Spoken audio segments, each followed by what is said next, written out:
Go ahead and start recording, Chris. I'll try not to move around too much. Hey, good afternoon and welcome. First Canvas training, and away we go. And we're so serious about this that we brought in a real expert for our trainings. And I'll tell them a little bit about you here in just a little bit. But just a reminder, most of you I think had grabbed an agenda. If you did, there's some extra runs and we can get them out there. But about the first 90 minutes, it's a bit of show and tell from Narisha. And the reason I'm saying that, if you have a device in front of you and it might have a limited powering capability, like mine, maybe mine's the only one that runs out after about 90 minutes. So I didn't want anybody to sit there with their laptop or your other device open, and then when we get time for the hands-on session, then it kind of goes dead. So just a reminder, maybe all of you are okay, but you might want to think about pulling it up anyway, because we're not going to be online or doing anything for the first 90 minutes. After that first 90 minutes, we'll take just a brief break so they can stretch for a bit, and then we're going to do the hands-on to end it. So thanks all for coming, and I know it's a change and it's a learning opportunity. Thanks to Dr. Hedrick for his support and Dr. Village, because there's a lot that goes into it. Thanks to all the virtual learning team. I mean, some are behind the camera, some set up the microphones. They've already been working since 9 o'clock this morning with Narisha for a 3-hour session for them as well. So without further ado, Narisha came in from the great state of Texas, made it here last night, saw a little bit of Lincoln. I kept my end of the deal. We talked to her on the phone several times. She goes, "Is it snowing in Nebraska?" I said, "No, not yet. Now, we got 2 more hours." I know.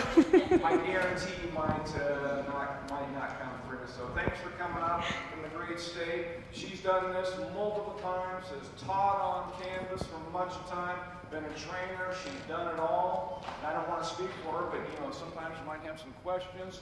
We can pop a couple of them. That's probably okay, because she was the Q&A this morning and everything. So thanks for coming. Get it in your schedule for 3 Fridays. She will be here for all 3, so we're going to get a consistent and the same message. And thanks to the virtual learning team once again, and especially Stephanie Zahorik, who really is behind the scenes and got all of this set up and got hooked up with Canvas. And so without further ado, away we go. Let's give Narisha a warm welcome for our new friend from Texas. Thank you very much, folks. Okay, this is the first time I'm having one of these mics, so I feel like I'm Beyonce. Actually, more like Bryan Adams. I'm still a Bryan Adams fan from the 80s and 90s, but it's making me feel like a little bit of a rock star. So, as Bruce was saying, I'm an educator, just like you folks. And also part of where I have walked in your shoes is the institution I was in before joining Instructor, the company. We moved from our learning management system to Canvas, and we had 4 months to do that. So I come to you being that kind of a survivor, and to promise you that you will survive it. It is a change. It is a radical shift in the thinking, the way you're doing things. But part of my role here, the way I see it, is to expose you to the different things that Canvas can do and generate ideas for you today. As Bruce was saying, we're going to be here for 3 hours, and here is my promise to you as one of your, I'm the teacher of the day, right? So as a teacher, I can promise you will be done before 4, but I don't tell you how many minutes or seconds before 4 you will be done, but you will be done before 4. I've been an instructor for over 12 years as an associate faculty teaching graduate, undergraduate, currently teach community college, 1 online course in child development, and also wore the hat of an instructional designer, and that's when I worked a lot with faculty and doing the shifting of the thinking. And it was a different learning management system, but as I said, we survived it, and it's been 3 years or so, more than 3 years that we were in, that we have moved to Canvas. So the first part of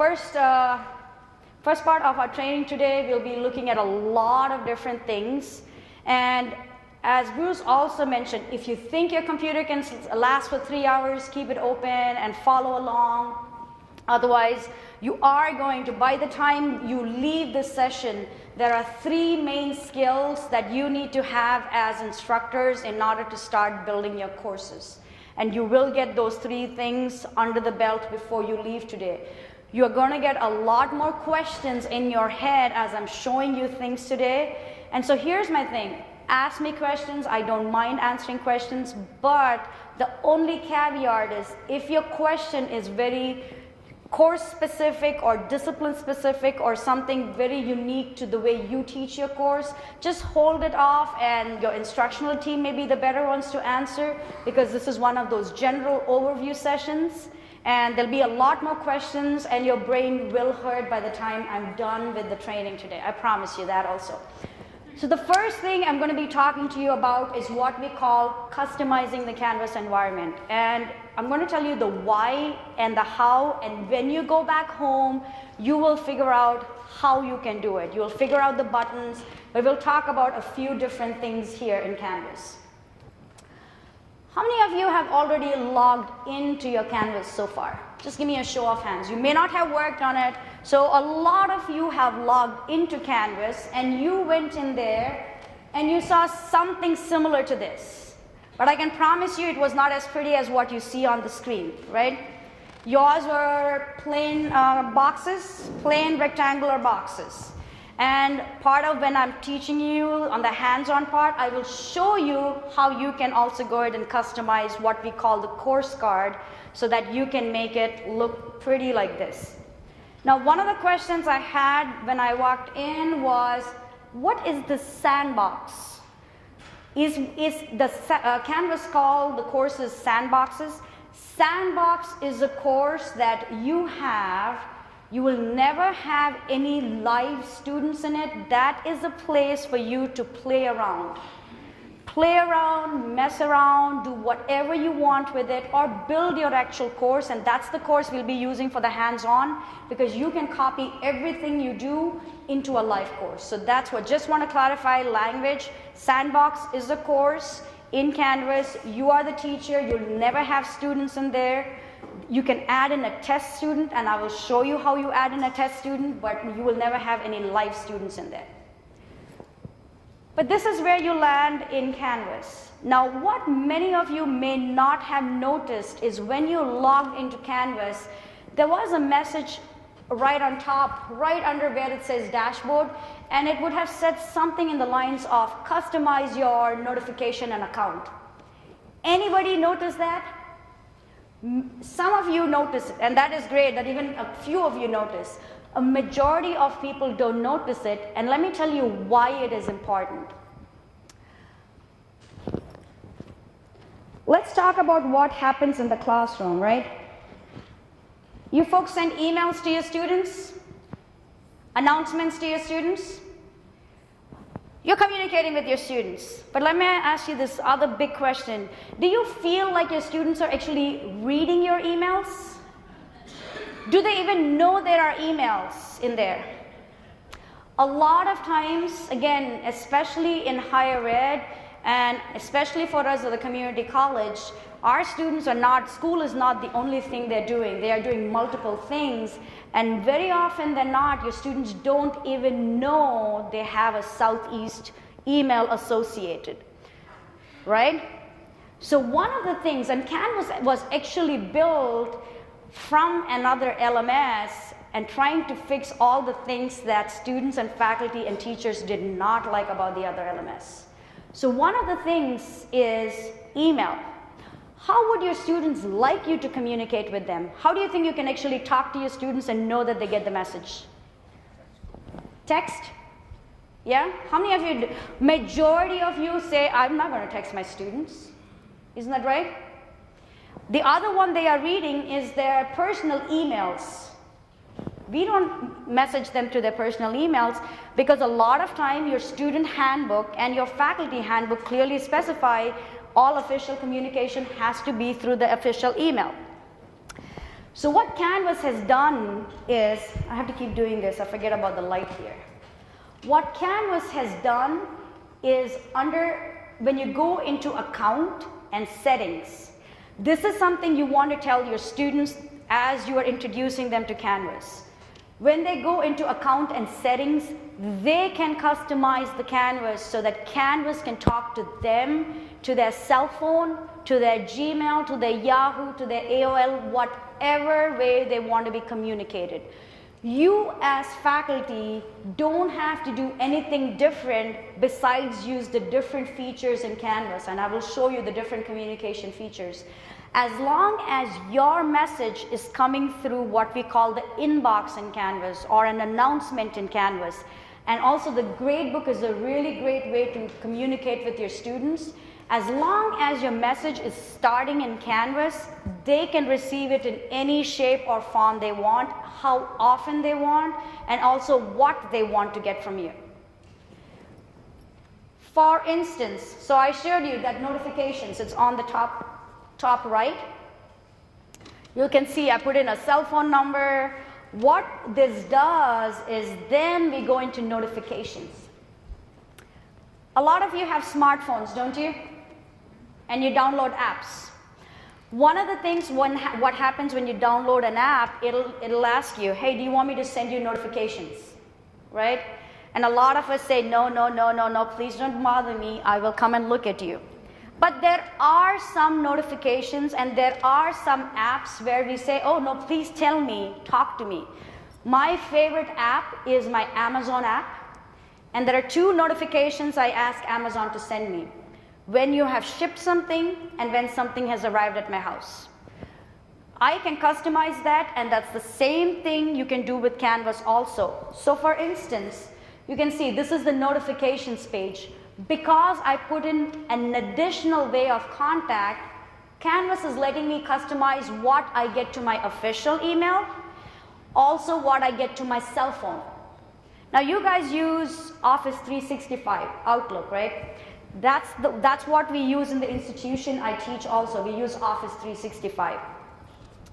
So you're going to see a lot of different things here, and you may wonder, what do these things mean? When you put your mouse over it, it tells you what these different things mean. One of the things I have, you can see I've customized it, and I will be giving your virtual learning team a handout that they will share with you with some of the suggested customization for this. So for instance, when a student sends me an internal message through Canvas inbox, I have told my Canvas, please send a copy of that email to me to my Outlook email. And how does it, let me tell you how it helps my workflow. When I get that email, because a majority of you are checking your Outlook very often, aren't you? You're probably not in Moodle as often. When you go ahead and customize your notifications, so when I get an email from my student through the Canvas inbox, it sends me a copy to my Outlook. I just have to click reply. I don't even have to log into Canvas. I can just hit reply in Outlook and it goes through the pipelines. We have IT folks in here, they can explain the exact way it goes in. I'm an educator, I just wanted to do the job I want to. I don't want to know the how. But the main thing is the initial message has to start somewhere in Canvas. So for instance, say Brian was a student in my class, and Brian says, I wanted to text me when my professor posts an announcement. The text will go to Brian as a message. It'll go to his cell phone. I didn't do anything different. This is where you can have Canvas talk to you how you want and where you want, and also how often that you want. You see these different columns? You can customize it to say, send it to me immediately, or send a daily summary, send a weekly summary, or send me nothing. You will figure out what works best for you. For instance, for my brain, I either need it immediately or I don't need it. I don't like summaries. Don't give me a summary. Just let me know or don't tell me anything. You will figure this out on your own. If you are a faculty who's going to send announcements, the default in Canvas, it will go to their Southeast email. But we've already established the fact they don't check that email, right? So first of all, tell them to go to account and settings and put in their cell phone, their Gmail, They can also download the app. We have a student app. We also have a teacher app. So you can customize what comes to app also, and I'll circle back to the apps in just a little bit also. But this is something you need to tell your students. Because I'm looking at the crowd here, a lot of us, myself included, we are what we call digital immigrants. We did not grow up with computers. We all learned it. It's part of our repertoire now. But a lot of your students are what we call digital natives. I'm looking around to see if you have students here. Maybe a few. Even though they are digital natives, they don't know everything that they think they know. And they certainly don't know what they don't know, right? This is where I'll tell you, you guys as the faculty, as the front line, you are the ones who are exposing them to this. When I've gone on site, I've gone to many institutions. Recently I was in a higher ed institution and was there early, and there was a bunch of students, and I asked them, started talking about Canvas, and I asked them, tell me, how did you find out? What do you like about Canvas? How did you find out? They really like the app. They really like the fact that they could customize it and Canvas will text them, but they did not figure it out on their own. It was their teachers who told them, oh, did you know you could customize it? So that's why I want to emphasize that you can customize it for yourself, but also please take the message to your students. I'm going to keep going back to this so that I can make sure that I am talking about everything I promised you. You see this profile picture on the top? It's a really easy thing to do. You just come into your settings, you click on a pencil, and you upload a picture. When I taught in the classroom, I told my students very early on in the semester, I can remember everything you've talked to me, I'll read your work, I'll remember that, but I will just not remember your names. I'll remember your faces, but not your names. By having that picture there, oh my God, if they could do that, and when I was teaching, I would have actually remembered their names also. That picture shows up in the grade book. It shows up in any communication with your students. And again, it's a way to create that sense of instructor presence. So whether you're teaching face-to-face or online, even if you don't like to put a picture of yourself, just put a picture that represents you, something. But that is something that you may want to go ahead and have students do in the class with you. How many of you teach completely online courses? So that may be one of those initial tasks you can tell students, and it's easy for you to verify because you can go into the gradebook and you'll see how their pictures show up, and that could be part of what you have them do. And these things in the account and settings, these may be things you're just doing once. Notifications you may come back and revisit based on how you're using and what you're using Canvas for, but this is not something you're going to come back very often, but this is something you certainly want to be exposed to. I'm going to circle back to this to the dashboard. So I want you to notice something on the dashboard. Notice the thing that is on your right. You see the to-do list? That to-do list is an instructor to-do list. Now, if I was a student, I would have work to do, right? But as an instructor, we don't do our assignments, but we have to grade them, right? That is an instructor to-do list, and that is being generated by Canvas because I created the assignments online, and once students start submitting, there is a to-do list that's automatically generated for me, and it's also identifying which assignment in which course and how many I need to grade. I'm going to show you a quick student view of this dashboard just to show you what is important for students.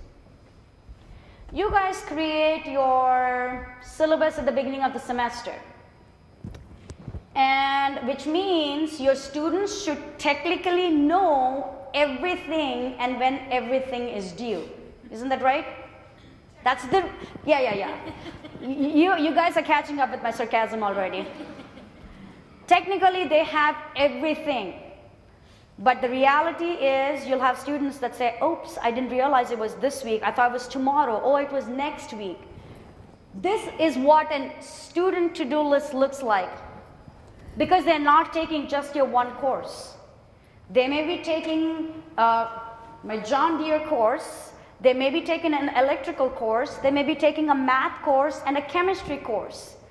All of us like to think our courses are more important than the others. Let's just put it out there. But what Canvas is doing is, the important thing for you as a faculty is if you use the due date capability in Canvas.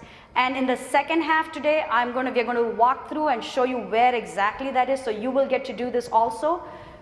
If you put in that due date on any assignment, any quiz, any discussion, it will automatically generate this to-do list for the students. So the students have really no excuse not to know when things are due.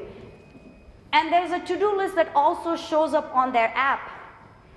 So they can do this from their phone or they can do this from the computer. And as they get things done, it goes off their list. And they also see down here, I guess I have nothing coming up. But what they would have seen if I had more assignments is they would see a coming up list. So it shows them not just what they missed and what is due in the next 7 days, but also what's due in the 7 days after. So it's a running list of all the stuff that they have to do in your course. But there is a very important thing that you guys have to do. You have to put in that due date in the due date box in Canvas. Because when you put in that date and move it to the next semester, Canvas will move your dates for you. And we'll come back to that. I'm coming back to the Instructor Dashboard. Some of you said you logged into Canvas, right? How many courses did you see? How many of these? 2? Okay. Majority of you saw 2, and I believe one of them was the orientation course. And that's the course, and you are a student in that course. And then you had this other course that was the sandbox course in which you're the teacher in. That's just for today. Say you're teaching in spring. I know the complete rollout for everybody is fall. How many courses do you actually teach every semester? 5? 4? I see some 5s and 4s. How many courses are you teaching? 4? 3, 4. Here's what's going to happen, right? The very first semester, very soon that 2 courses will become 6 courses. Your dashboard will have 6 courses like I do. And then the following semester you'll get 6 more courses. And then the following semester you'll get 4 more courses. This dashboard, it's going to get completely cluttered. So what Canvas has done is given you a couple of customizations. First of all, one of the cues for you to realize about Canvas is you will see, it's kind of hard to see because we're on a big screen, but I can see it much more easily. There are 3 dots here. Whenever you see 3 dots in Canvas, you'll see dots, lines, arrows, just click around. When you see these dots, you can come and give it a nickname. So if you're teaching, and sometimes do you teach multiple sections of the same course? So you can come, if you say you have Biology 101 and you're teaching 3 different sections of the same course, you can come in and nickname this, Monday, Wednesday, Friday, 8 a.m. And then this other one, I'm going to nickname this, test course. Now here is the good and the bad news. You can also change the color. And when we go into the calendar, I will tell you why it is really important to change the color and the nickname.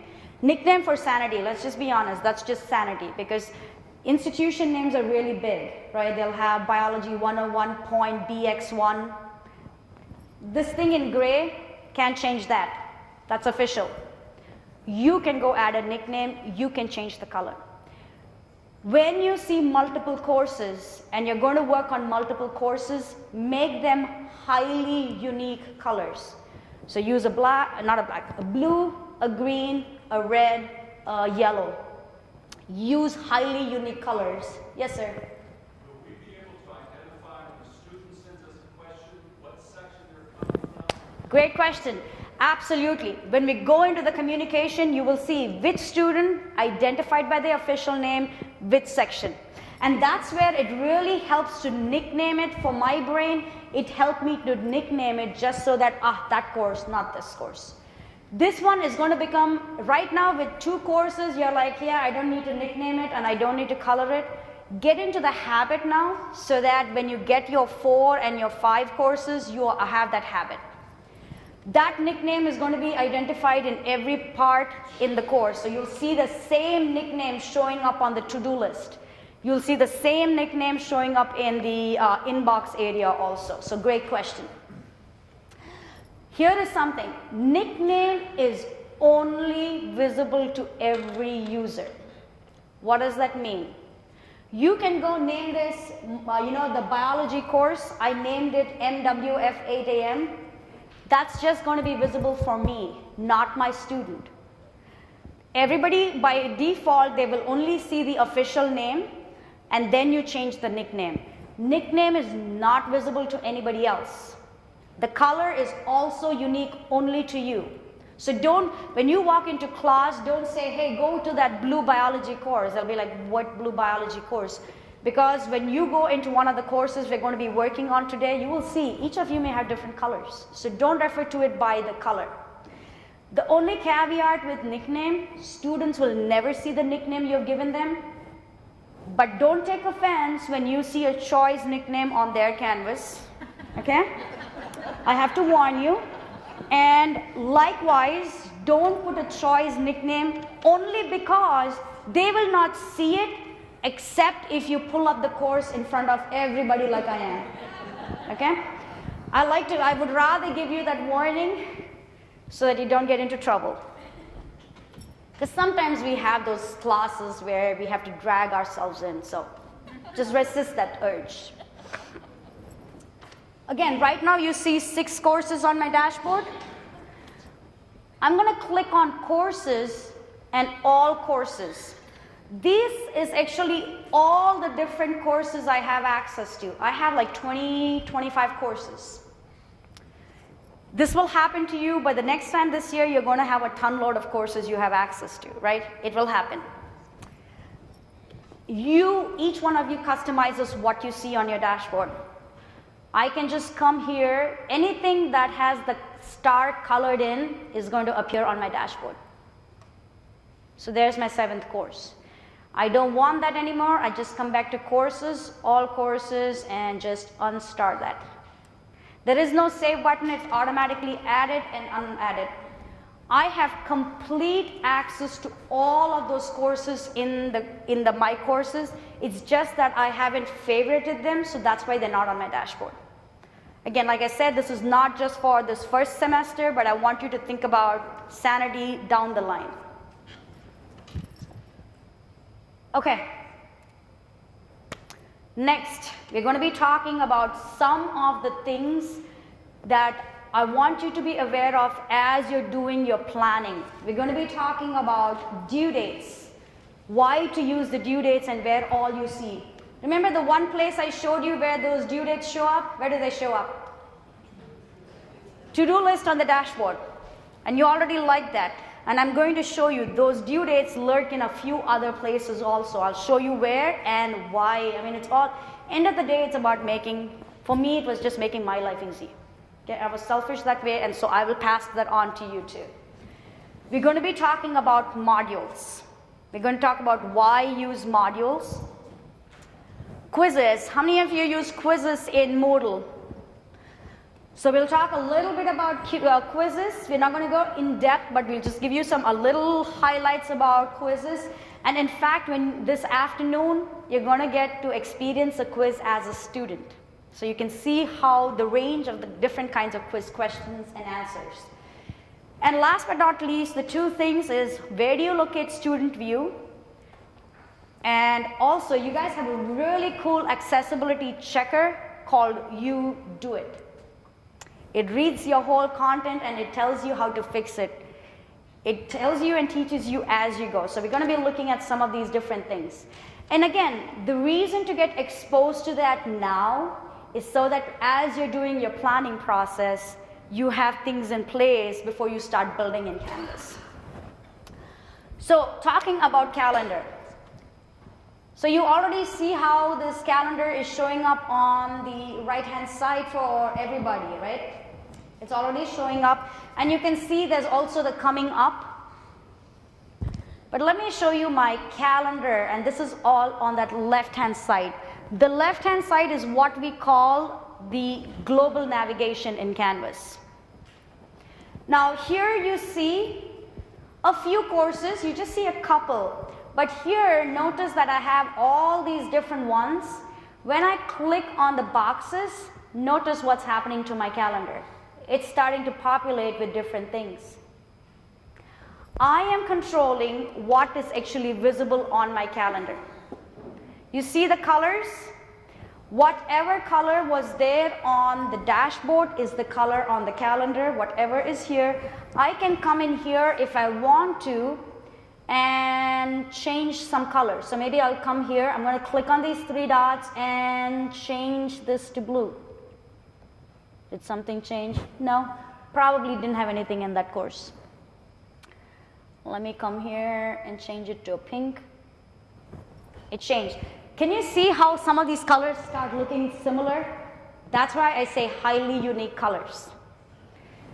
But let's come back to how does it work for you. So at the beginning of the semester, you created your due dates. You guys are so lucky because you get snow days. I know I asked Bruce to make sure there was no snow when I was coming. That was just for me. But I do want snow days when spring rolls around. Okay, I'll be honest. But what happens when you have snow days? You have to move your deadlines, don't you? Now, those of you who are teaching online, oftentimes we don't move. You're like, it doesn't matter. But those of you, how many of you teach a lot face-to-face? You guys are all having to change deadlines. Say in the beginning of the semester, I put in everything, use that due date capability in Canvas. And on November 6th, I know we're going to be closed because the snowstorm is coming. I'm just going to change my due date. I just changed my due date. Right? That change is reflected in the right here on the calendar. If I changed it here on the calendar, it changed it on the to-do list. It changed it within the course so that one action talks to multiple places in Canvas. Say you put in the due dates this semester, and say the spring semester starts January 20th and goes till May, but then August rolls around, fall semester doesn't start. I know you guys are right now in quarter, but you're moving to semester system, so I'll just talk semester. But then your fall semester starts, say, August 24th. Say that the third day of the semester, you have something due. When you go in, so you build out your spring course, this is part of not lying. The first time you're building a course, it's going to be a lot of work. Okay? A lot of work. So just bear through, just grin and bear, just plow through that. Just plow through that. If you're teaching 7 unique courses, I'm sorry, it is 7 unique preps. There's no, I can't say it any, nicer than that. They are 7 unique preps. The benefits start coming the second time you're teaching that course. Because when you copy it over and say, that's why if you put in those due dates the very first time, and when you copy it over, Canvas has a feature saying adjust events and due dates. When you click on that option, adjust events and due dates, the system, and this is where your IT department, your Canvas IT department puts in the start and end date for every semester. And Canvas will say, hey, your course that you're copying from started January 20th, but the next semester, the course you're copying into starts August 24th. Do you want me to adjust based on that start and end date? And you just say yes. It will move all your due dates, all those dates for you. And then you can still come and drag and drop it. Also, say you have one semester, sometimes you get to teach a Monday, Wednesday class, and the next semester they were like, oh, you got to teach a Tuesday, Thursday. There is also another option called substitution. So you can say, hey, any deadlines that were on a Monday, I need you to substitute it for a Tuesday. Any deadlines that fell on a Wednesday, I need you to substitute for a Thursday. So Canvas will do all of that movement for you, but only and only if you use the due date and all the date capabilities in Canvas. Yes, sir? Does it adjust for holidays? Does it adjust for holidays? No, it does not. It does not adjust for holidays. So spring semester, more than likely you're going to have spring break, and then fall you get Thanksgiving and Christmas. So what you do, the first thing you do is you just copy everything over, and this is what I do with my own courses. Say I was working on my guidance online course, I come in here and I switch all the other calendars off, and then I come in and nope, I'm not supposed to have this Monday deadline. I just come and move this here.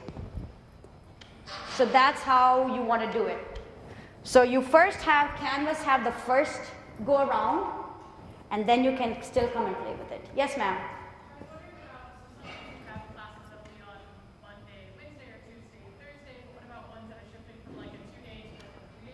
Great question. What happens if your class is shifting from, say, a 2-day format to a 3-day format?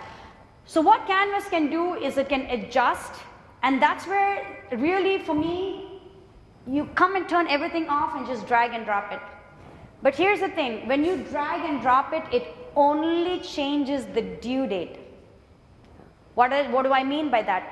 If you had, and some of you may have had settings that say don't open this assignment till after this date and close it after this date. I see some of your heads are nodding for that. When Canvas shifts those things when you're copying, it shifts even those dates, but when you drag and drop it this way in the calendar, it only changes the due date. So you're going to have to remember to change the settings for the open and the close date. Okay? Any other questions here? I'm going to just jump into a course. So this is what a course, this is a completely developed course, customized course. But you see, even within a course, there is a to-do list. So if the student says, okay, I have about 1 hour and I'm only going to work on my welding course, they can come into that course and only see the things that are referenced to that particular course. Because your dashboard is going to show you all courses, and then within a specific course, the to-do list is only specific to that course. And same thing as an instructor, my to-do list is only about that one course. But there is also a tool in Canvas called the syllabus. And that is something that part of the customization we are going to show you, because what your team is going to push out to you is a format that you can go edit it so that you are able to put in your syllabus, you can put in your office hours, your information, and when you add those due dates in Canvas, it is automatically, chronologically creating a course summary for your students. Again, this course summary that you're seeing, now mine is a completely messed up course, so this is not an actual course. I've messed it up so many times. But what you will see is, say you have 3 things. Sometimes we do have a couple of 3 or 4 things due on the same day. You will see the student sees all of those on the same day. If you, depending on if you have a customized grading scheme, they're going to see the customized grading scheme also. If you do a percentage, you will see it. If it's point based, it's going to be just straight up points. But if you have, this formula type, do any of you do weighted grading? And students don't know how to do the math, they will see that here. And we'll talk about how do you answer them. I had a student just last night who messaged me saying, I'm sick, my kids are sick, if I don't do this lab, how will it affect my grade, and what will happen to my overall grade? I'm like, great question. Let me send you a video that walks you through how you can do this on your own. Because you guys get the question, don't you, from your students? What do I need to do? No, they don't say, what do I, it's never I. What will you do to give me an A? Something in that form. Or why are you not? Why did you take my grade off? Or why did you give me a B? It's like, no, you earned a B. And we'll look at that. So coming back to the importance about dates. By putting in dates, the to-do list is generated. It's also in your calendar, and you also see it in the syllabus tool in Canvas. So that's why part of your planning, when you're doing planning, I don't want you to think about this is what I did in Moodle. Remember there was life before Moodle? There was life before Moodle. I want you to think about, if I did not have any of this, how do I teach my course? What is the flow of my course? What do I need to give them? When do I want to give these things? Put those things on pen and paper so that when you come into Canvas and you're setting up an assignment, if you open and close things, you have all that information in one place so that you're able to do that. So that's why it really comes under your planning, is to create this date, the list of dates. Also a little tip for you. You guys, some of you said yes for announcements, right? Some of you used announcements. Just give me I see quite a few shaking heads. Quite a lot of you use announcements. And please tell me you reuse your announcements, please. Yeah, you should reuse announcements. If you can, sometimes it's common announcements that are going out. You will get to a stage, this is my 3rd year that I'm teaching in Canvas. I'm at a stage where I have set up my announcements for my whole semester. I know. Every Friday, my students get a really nice reminder email from me. I have a copy come to my email because I forgot I looked really that good to my students. And students appreciate it. It's not like you're spoon feeding it, because if you were teaching face to face, you would anyway remind them as they're walking out the class saying, hey, don't forget, next week we're going to be working on the paper. Be sure to study that because we're going to be working. You're doing it in a face to face class. By creating an announcement, you're just sending that reminder. Because when you create an announcement, you can delay posting. So the announcement will go out when you want it to go out. Again, using those date functionality, that's part of the planning that will come in. You may not get to the announcements and delay posting till your 2nd semester or 2nd year in Canvas, but tuck it in the back of your mind. Okay? Okay. Let's talk about modules. So this is what my course looks like in Canvas. A folder, or we call it a module in Canvas, that says syllabus and course orientation. You see chapter 1, chapter 2, chapter 3. Some of you may, and again, I don't want you to think about how did I do it in Moodle. How do you teach your class? Think about that course schedule that you create for your students, or you may call it calendar, whatever you call it. It's usually towards the back of your syllabus. How many of you do it by weeks? Some of you do it by weeks. This is going to be important when we get to the hands-on part, so just remember what you said to yourself. How many of you do it by chapters? Great. Anybody does it by units or modules? Great. Anybody doing topics, topic names? Some. And also it depends on each course. Like, when I've experimented with all. I'll tell you that. I've experimented with everything except topic. I've done it by weeks, I've done it by chapters, and I've also done it by units. For summer semester, I've taught a 4.5-week course. I liked weeks. With long semesters, I do either chapters or weeks. Chapters, I find myself getting more flexibility, but I know my students really like weeks, so I actually switched back to weeks for even my long semester. Because students remember, okay, week 1, these are what I need to do. And you can move any of these modules down if you want to also. So what I want you to notice, and this is part of what you will learn in the hands-on part, is notice that in the module, first of all, let me just take you to a student view. So right off the bat, I'm showing you any course that you have instructor access, like your sandbox course, in the home area, you get something called a student view, right there on the top right. Okay? So this is a student view in the course.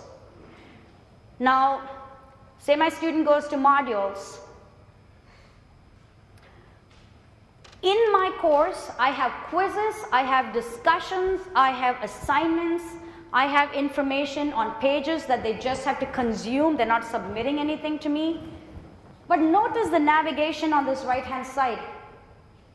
You don't see anything saying quizzes or assignments or discussions, right? Everything in the course is flowing through the modules. Everything in the course is flowing through the modules. And in fact, in this particular course, if I zoom in just a tad, notice I tell them right here, for a syllabus quiz, some of you may have like a syllabus quiz or orientation quiz. There is something called a prerequisite and requirements. There are some higher level order things that Canvas can do, and I understand Moodle also was able to do it for you. So my student can see they have this welcome that they have to do, and they have this information sheet they have to do. They can't touch it till they actually score at least 90 on that quiz. Everything is in a flow. It's a very one-dimensional thing. So the student is going to come into the syllabus. They're going to, because at any point in time, they're only consuming the one thing, right? They really only need to consume the one thing. They're consuming the syllabus. Let me just, oh wait, this is my test student, so that's why it's not letting you see that. Then they're reading some information that I have posted for them. It's like turning a book. Then they're reading or taking the quiz. So it's like the one action at a time. They can go before or they can go after. So the flow of the before and after is set by the list or the order of the stuff that you have in your modules. Now the student can't change the order of anything, because you know what they would do. They would just either delete all the assignments or change all the due dates. So they don't have the power. I'm going to leave the student view. So the syllabus and course information, that's really important as soon as they start the course. But maybe, you know, after a few weeks, really they need to be looking at that weekly content. You can go ahead and reorder stuff. You can either move it down this way so that they land and they're only looking at chapter 1. Or you can actually click here and say, move this module. I want to move this right at the bottom. So you are able to reorder stuff, and again, whatever you reorder, that's what they see. Also, in addition, say you build something over here, and you are like, you know what, I want them to take this quiz right after they read the syllabus. I'm just going to drag and drop it down there. Yes, ma'am?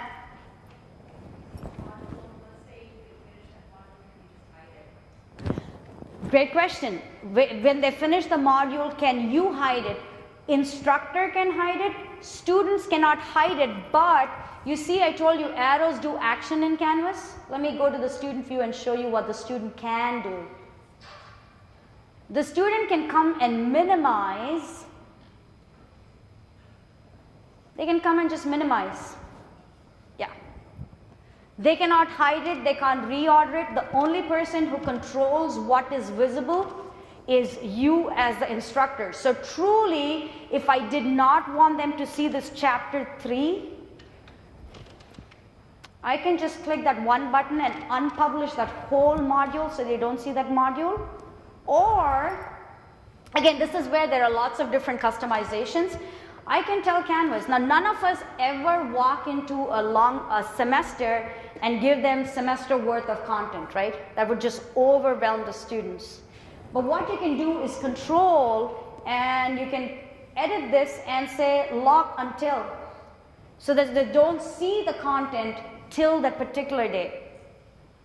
So again, 3 years now, 3 years in, I'm at a stage where I know exactly when they're going to unlock and lock. Yes, ma'am?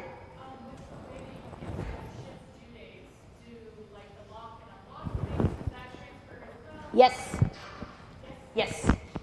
Any events, what they call events and due dates, all of those shift. Yeah. That's why, again, if this unavailability is important, when you are working it on paper, write those dates down also so that you know. Because like he asked the question, does it adjust for holidays? It does not. So you're going to have to think about those dates, and so when you're in Canvas, you just have to adjust it.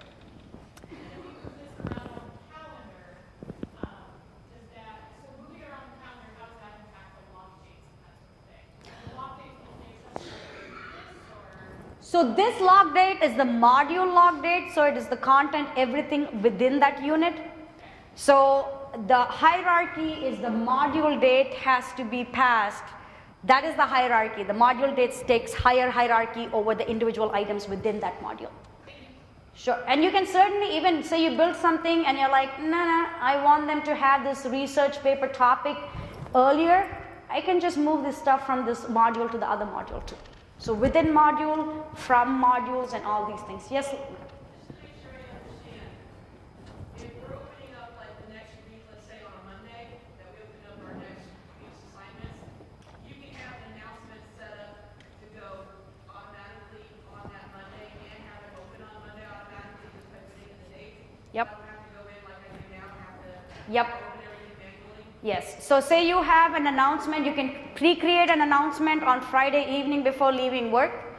Tell Canvas it needs to go on Monday, and you can come and you'll need to publish this module, and you can edit the date and say, I want you to log this until Monday. And automatically it'll open up, the announcement will send, you don't have to be in front of your computer. But again, just going back to what do you need to do, just do the planning. You notice something called mastery paths here. I'm just going to mention it because I know one of the things like Bruce mentioned, we had a 3-hour conversation with your virtual learning team, and we're going to have more conversations, 6 more hours of conversation with that team. One of the things they talked about was competency-based, CBE. Did I get that, Stephanie? CBE. Some of you need CBE. I'm seeing some nodding heads. One of the things in Canvas is what we call mastery paths. So and I'll just explain to you theoretically what mastery paths do. Actually, I'll take you into a course that has mastery. What mastery paths does is you are able to create, don't worry, you can create an assignment, say a quiz, for example, and you set it up and say, if a student has earned more than 80 points, they can go do this project. They've shown me enough competence, they can go to this project. But say you have a student that has earned between 50 and 80 points. You're like, you're not there, you need some help. I need you to go do this one assignment and maybe read some instructions from me. But then you have 3 tiers, and then you have that lower tier. You are the ones who will set that grade levels. And you can say the student who has really not learned and they're only sitting at 50% or 60%, I need you to watch this video, I need you to do this and read this. You can set up something called mastery path. As long as you're setting up your course in the modules, you get prerequisites and requirements, and you get mastery paths. And those are both prerequisites and requirements and mastery path are what I like to think a little higher order. So you want to do a lot of testing, everything you want to test from a student view, but if you don't have to, I would keep that for the second year. If you need to, go for it, jump right in, and I know your team is ready for that. So jump right in, but you want to plan all of this on paper before you take it online. Okay? Again, as I said, exposing you to a lot of different things. Okay, just briefly about quizzes. Now I've mentioned to you other learning management systems, work with publisher content, and I know your team has extensively tried out importing stuff from Moodle into Canvas. The majority of them come into Canvas, okay, the majority of them. The 2 things that you may want to take a deeper look, because I would rather you know it than be surprised, is if you have equations, like math equations, if you're like, nope, don't have it, don't worry about it. If you have images, you may want to check, but I know Stephanie mentioned that they have tested it out with some courses that are heavy image-based quizzes, but they had a high success. Irrespective of whichever, and I know that's part of the plan, if you're bringing anything from outside, you want to check everything, whether it's the individual information, the settings, you want to test everything out before putting it in front of your students. With any part that you're bringing in, whether it's from Moodle or publisher, anything that you are not building it into Canvas, you want to check very thoroughly. Now with quizzes, I know we had some discussion this morning, so I will just refer to some of the things. This is what I call my quiz index page. My students have a bunch load of quizzes that they have to do for every chapter. Now for every quiz, you get quiz statistics. So it spits out a lot of statistics and it graphically represents some of them. For me, I understand graphs better than data. I'm a visual person that way. It's like, please give me pictures, don't give me written text. So it works for me. So you can see, so if you have, if you have like a pre-test and you can, before walking into class, you're like, yeah, looks like I may have to address this question again for my students. Now you can figure out what you need to. Now this question, obviously most of them got it wrong or half of the class got it wrong. I may need to address this. Now none of these are live students, so hopefully this is not actually the data in my class. But for every single quiz, you get this data. You are able to also download student analysis and item analysis, because I know talking to your team, I know there are certain programs that you're looking at more detailed quiz statistics. You have that ability to pull from here. I will just give a shout out. I know with Moodle you were merging sections. Some of you were merging sections in Moodle. Give me a nod in the head. Some of you, I'm seeing nods. And again, Canvas can do it, but you have to talk to your team because it depends on how it is built in your SIS. But here in your quiz statistics, you can look at data for one specific section versus the other. So you can see, okay, maybe all my students are not performing at the same level. So maybe one is you're meeting them 3 days a week, but one is a weekend class. So you're getting all those data points from here also. Any questions? Yes, sir.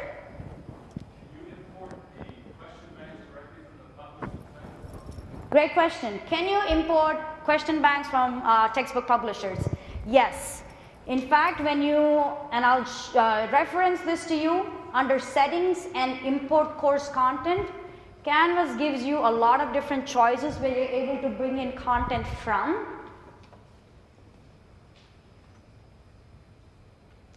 And what you won't see is you won't see any publisher listed.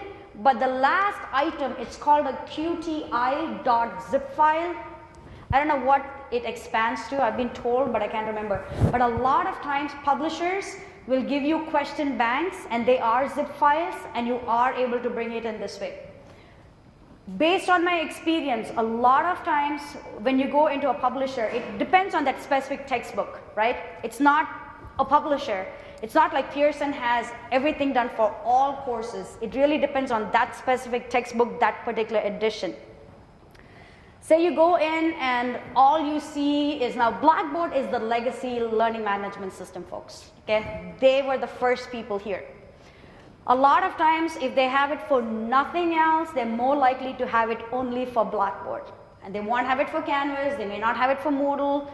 But what I have found, and what actually our team found, was even those tests that were built for Blackboard, you are sometimes able to successfully bring it in using that QTI zip file.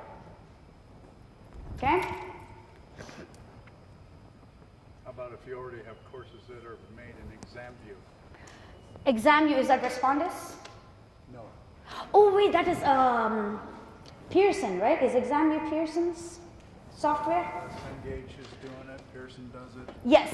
So I know one of them called it, I think Pearson calls it TestGen, and then somebody else calls it ExamView. A lot of those different softwares, when you're exporting it, they will give you a Canvas option. If you don't see a Canvas option, play with either the Blackboard or the Moodle option and bring it in as a QTI file. That's how I did it in Moodle. I brought it through Blackboard. Exactly, same thing. So you can export it as a Blackboard zip file, and using that QTI zip file, you'll be able to bring it in. Yeah. And I know anybody using Respondus, I know your team asked about it.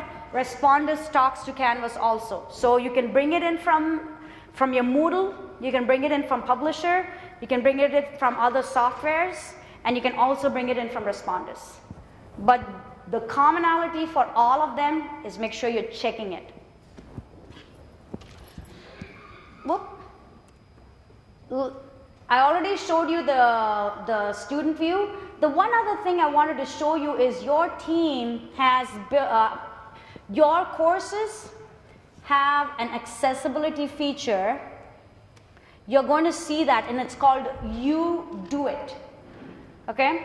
It's a fantastic, really, really nice, and you see you're building your course and you're like, okay, I don't want to build, but I want to do something useful. You're going to have those moments where you're like, I want to feel productive, but I don't have any more brain power to be too productive. You will see this You Do It on your navigation, and when you click on it, you can read about it. It's called Universal Design. I think it's like a special project, and it's an add-on that your institution has purchased for you. So instead of having to check every single item for accessibility, this one You Do It scanner, you can either do your whole course, or I'm just going to take a few things. Okay, I'll do just a few. Yeah, we'll leave that in.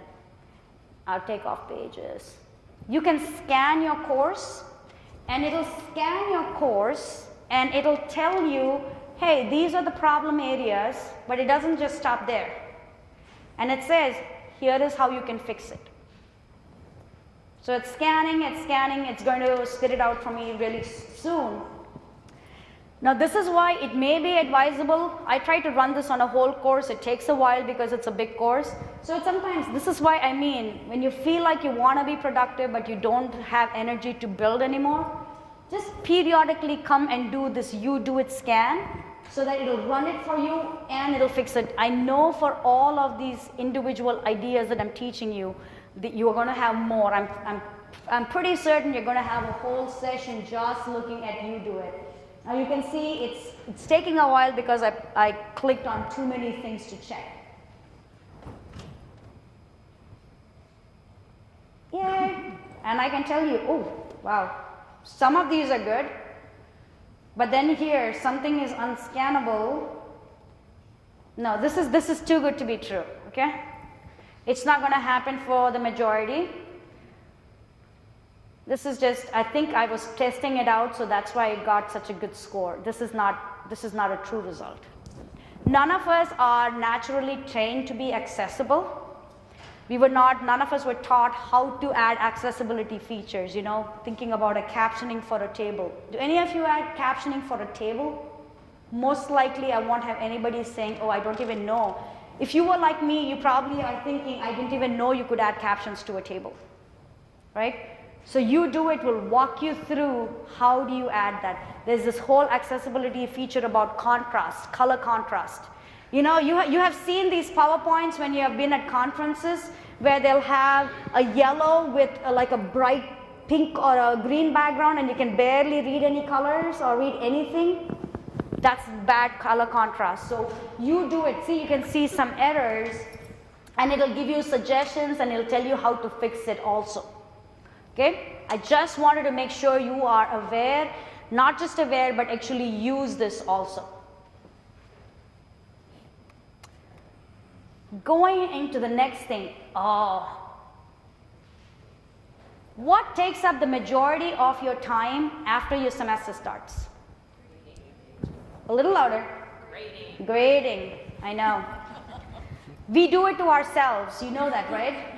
Because guess who's making these assignments to the students? We. So again, instructor to-do list tells me how many I have to grade. If you had a quiz that had objective type, you won't even see it on your to-do list because it's automatically graded and the grades are sticking into your grade book. When you come in here, you are able to just click on the assignment and the assignment opens up. And if you like, how many of you have these special pens that you use to mark up student papers? Yeah, see, I know we'll have at least somebody who says, I have my special pen. This always takes me back to elementary and middle and high school days. I grew up in India, and my teachers all use red pens, and it was only the principal, she could use a green pen. So if you got anything back with the green pen, you know your principal looked at it. If you like marking up stuff, you open up your document, also images. because I talked to some of you as you were coming in. We have some, these are disciplines I haven't worked with previously. I know I worked with IT, you know, I've always worked with health folks, criminal justice folks, English, culinary art. I worked with these, but some of them are unusual for me. We have John Deere, we have welding program, and there was something else back here that I had not, turf management. You guys know, sometimes, a lot of times we have students submitting documents to us, you know, typed up documents, but sometimes, you know, make something and take a picture and submit it to us. Math. I know math folks are like, well, I don't want my students to have to type everything. They can work it out on a worksheet and take a picture and submit it to you. You are able to mark up even images just as simple as this. You can mark it up. You can come in and add text comments. You can come in and highlight stuff. This is a paper I did in grad school, so I can, you know, completely, you can strike things off. And you can also drop comments to your students. Come on. You can drop comments also for students. Now, when you do this, you have a copy of your comments, your students have a copy of your comments. Because otherwise, when you mark up a paper and give it to them, they shove it into their backpack. And all that they care, what do they care about? They only care about the grade. They're not looking at the feedback. And the feedback is what takes the time, and the feedback is where the value is. Yes, ma'am?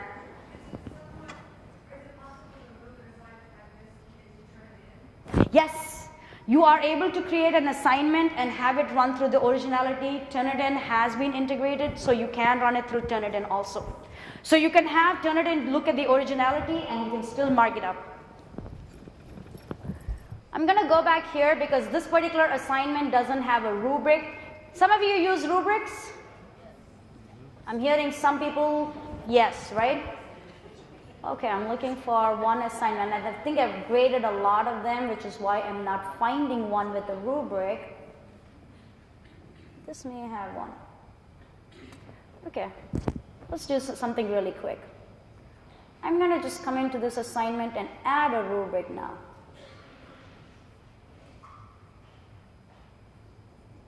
Let's just do it that way. Okay. Now, you would never ever do this with your own students. You would never add a rubric after the fact. So don't do what I did. But say he had actually submitted an assignment here. Let me see. If I had an assignment here, I want to show you what a rubric looks like. You are able to just mark up on a rubric. Notice how the points are getting added down here. Now, depending on how you set it up, Canvas will actually go ahead and enter the grade for you right there. That's it. Save it and submit it. Students get the rubric. You can mark up their paper. You can also go ahead and do a rubric. Any of you doing group grades? I'm going to come to you ladies really quick. Any of you doing group assignments? Sometimes you will see this one is set up as a group assignment, so it asks me, do I want to send this only to this one student, or do I want to send it to everybody in that group? Yes, ma'am, and then I'm coming to you. Do rubrics move over from Moodle? I do not know the answer. Stephanie, do you happen to know that? No. No. No, I'm seeing shaking of the heads, no. And I will tell you, having worked with the rubrics, you want to again build it outside and just copy paste it in here. Yes, sir. Record comments? I will show you that. You can upload Word, PDF, there are like 20 different formats you can upload. Also, if you have ever been in a situation where students have given you a file format you are not able to open, have any of you been in that situation? When you, and these are settings, and your team will have other sessions on assignments and deep dive into assignments. There are settings where when you create an online submission area, you can restrict file types. So if it's not a .doc or a .docx or a PDF, that won't even come in. So it'll be restricted and they cannot submit something that you cannot read. So yeah, there are about, I think like more than 20 different file types that you can submit as into the assignment capability. Say you want to give them something back, you submitted something and you're like, hey, you're going to get this feedback from me, you can attach a file. But then notice this icon right next to it, a little play button. I click on it, now it says flash it. Why do things, don't things happen to you when you are in front of your whole class? That's okay, we'll play along.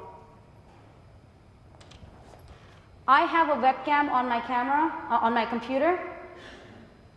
So by default, it opened up that camera. If you don't like, I know, first thing I do is I always adjust my hair. But there are some days that adjusting hair may not do it. Yeah? You can switch to a microphone if you want to.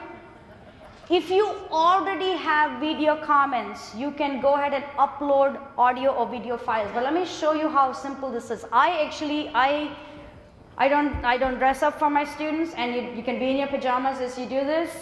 Just this part, you just frame this part.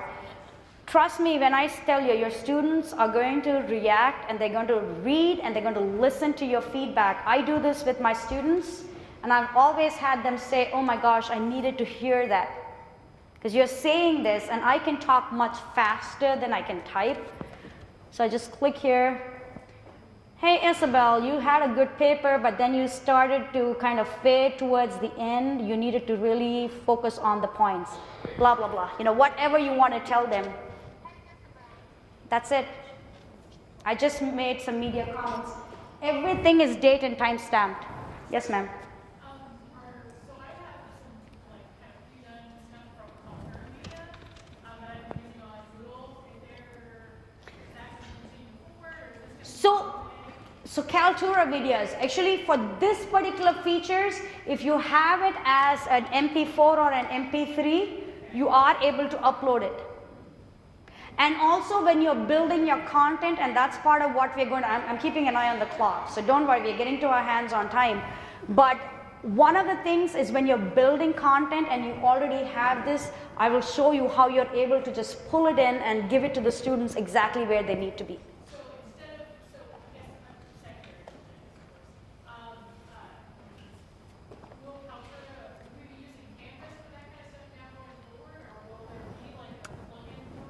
You have plugin for Kaltura, and you'll actually have both the options. So you will get to choose. Each of you will get to choose what you can do.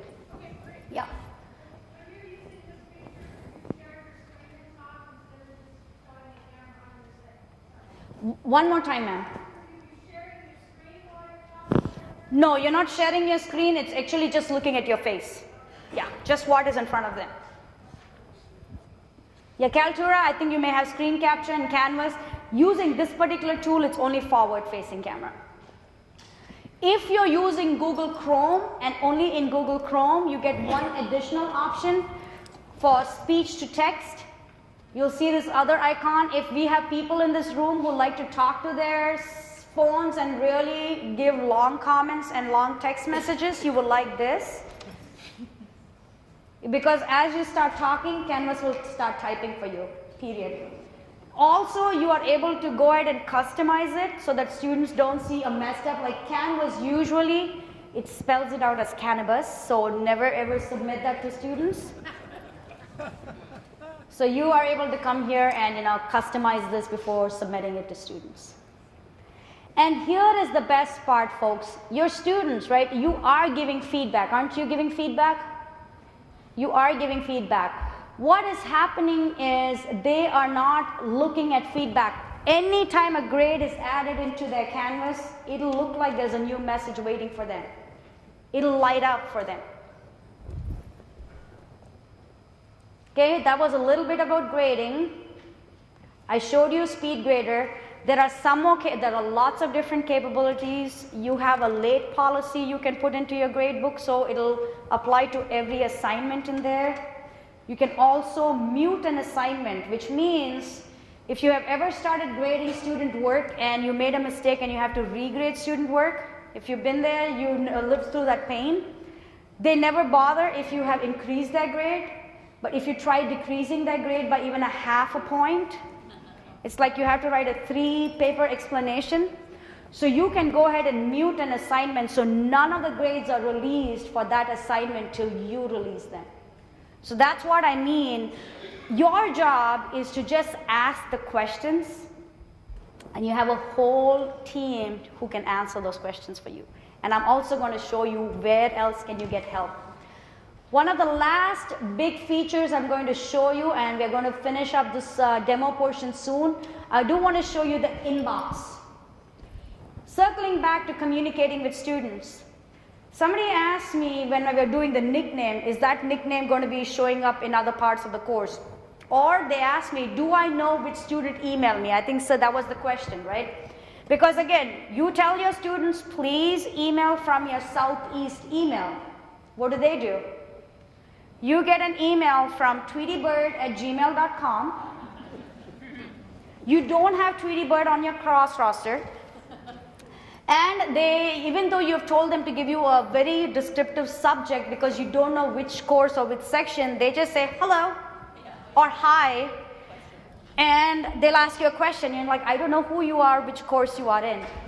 If you decide to use the communication tool in Canvas, it's called the inbox. I can come into this pencil. Now the student will have to know which course they are trying to communicate. Okay, that's one thing you cannot help them. They can come into this address book and just find the teacher for the course. So they don't even need to know your name. They just need to know which course. They don't even have to put in a subject line. If you are going to be sending an email to multiple students, here is a little tip for you. Go ahead and check this box that says send as individual message. Because you know how when you have a group message in Outlook, they all start coagulating into one mess. This way it separates out. But and you can type in a message, and you will see you can attach a file, you can make a video right here in an inbox message too. Every message, let me just open up this. Every message will have the official name of the student. If they had a picture, now Brian Adams, yep, this is just my fictional student. So there's a picture and his name, there's a date and time stamp, I see the message, so I don't have to worry. Who are you? Which course are you? That's the name. Your nickname for the course is also visible there. So that's why all of those pieces become really important. Just making sure, couple of things, apps. Again, app is something your students may stumble upon. Go ahead and tell them to download the app, because they can keep up with their course, they can see the due dates, they can actually do some of the work on their apps also. One of the universities in Florida is one of our big Canvas clients, and they do surveys every year. 95% of their students use the Canvas app. And any guess how long they spend on the app? Average time? 5 minutes. That's it. That's reality. They spend 5 minutes in the app. So part of when you are creating a course is to chunk the content. They can submit videos, they can submit images, they can send files all through the app. Now for you guys, remember I showed you how to grade using the rubric and all of those things? I have done a lot of my grading on my iPad. That's exclusively what I use when I'm grading. Nowadays, I use a little bit of my laptop. The app is really good to manage your course. So say you have to change the due date, I have done this from my phone.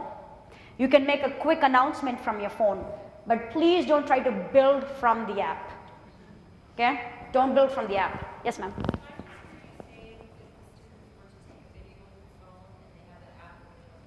You heard me say that. A student can take a video, because your students are taking pictures and videos, for personal reasons. I mean, that's when I'm hearing you guys have a lot of skill-based, subjects. Whether it's welding or even turf management. I mean, I teach in child development. My students, they have a parent-teacher conference, mock parent-teacher conference they do. They make a video and they submit, and I give them comments using the speed grader. Culinary art. I mean, and I'll tell you what, this is something. When you tell your students, make a video and submit it to me, and here is what I'm going to look for. I'll just use a culinary art example. Souffle, I've never made a souffle, which is why I'll use that as an example. Say you tell them, I want you to, show me the steps of beating up the egg really well to whatever consistency. They will do it over and over again till they get the right consistency before they even submit it to you. And the learning is happening right there before they even give it to you. So same thing, that's why I want you to, that's why I kept telling you, don't think about what you did in Moodle, think about how you would like to do it, and that's what should drive you. Yes, sir? You can upload a video from your phone. And in fact, when I show you the rich content editor, I'm going to show you the cues, the visual cues you are going to be looking for so that you can do this. But the answer to your question is yes. So we are at about 2:25, and I know your brains are already hurting. So I'm almost to the end. You're going to go home at around 4 o'clock, and it's Friday, and you're not going to get to any of this by the time you get home. And you're going to wonder, how do I learn things, right? What I want to show you is the help button in your canvas. Majority of us normally never click on help buttons, right? You never go to help because it's like, okay, you never get the help. I want you to know that your institution has paid extra to get the best support package we offer. I know, this is to your team right here. Nothing we did. 365-day, 24/7 support for you and your students. You will see, anytime you go to the help area, you'll see a lot of different things, but the few things I want to point out is the 24/7 hotline and chat. It connects directly to our Salt Lake City office. During holidays, it goes to our London office. There is a phone number there that is only for you guys. Don't give that to your students. They have a separate 24/7 phone line. So this is faculty-facing phone line. They have a student-facing phone line. When you start talking to them or chatting with them, they have the ability. They're not going to do it automatically. They'll ask you saying, hey, do you want me to look at your course? They can dig down into your course and give you specific guidance of what you're asking them a question for. So if nothing else from the training, please remember you have that help area. Before you leave, there's one thing. I do want you to power up your computers now. Those of you who don't have computers, I think we have some laptops in the back. Because after this, we are going to go ahead and take a break.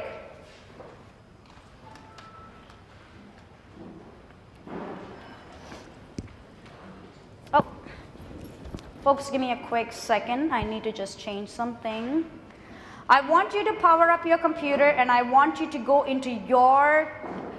How do you locate your Canvas in your institution? I just don't know, so I'm really asking you because I don't know the answer to that. How do you locate Canvas? Anybody has logged into Canvas? Some of you, many of you said yes. How did you locate Canvas in your institution? They sent you a link? mycourses.southeast.edu. Okay, could you say that one more time, sir? mycourses.southeast.edu. So I want everybody to go into mycourses.southeast.edu. Use either Firefox or Chrome. If you're on a Mac, you can use a Safari also. You can use Safari too. But go into that, mycourses.southeast.edu. When you log in, how many of you, give me a thumbs up if you have logged in. Oh my gosh, okay. You guys are my overachieving students. So if you have logged in, the other thing I want you to go ahead and look for is, I want you to go back to the top to the URL, because what I've done is I've created a course for you. I want you to go back to that URL. It says mycourses.southeast. And type in that last part, enroll, and that last code. It is case sensitive, it's all uppercase. when you go in and type that in, you should see a button that says enroll in course, and then another button that says go to course. If anybody is successful, just give me a thumbs up. If you see it, okay, good. Then I've done my job. Because sometimes, it's user error. If you have gotten into the course, go ahead and take a break. Let's take, we have a large crowd. So it's 2:27. We're going to start building at 2:40.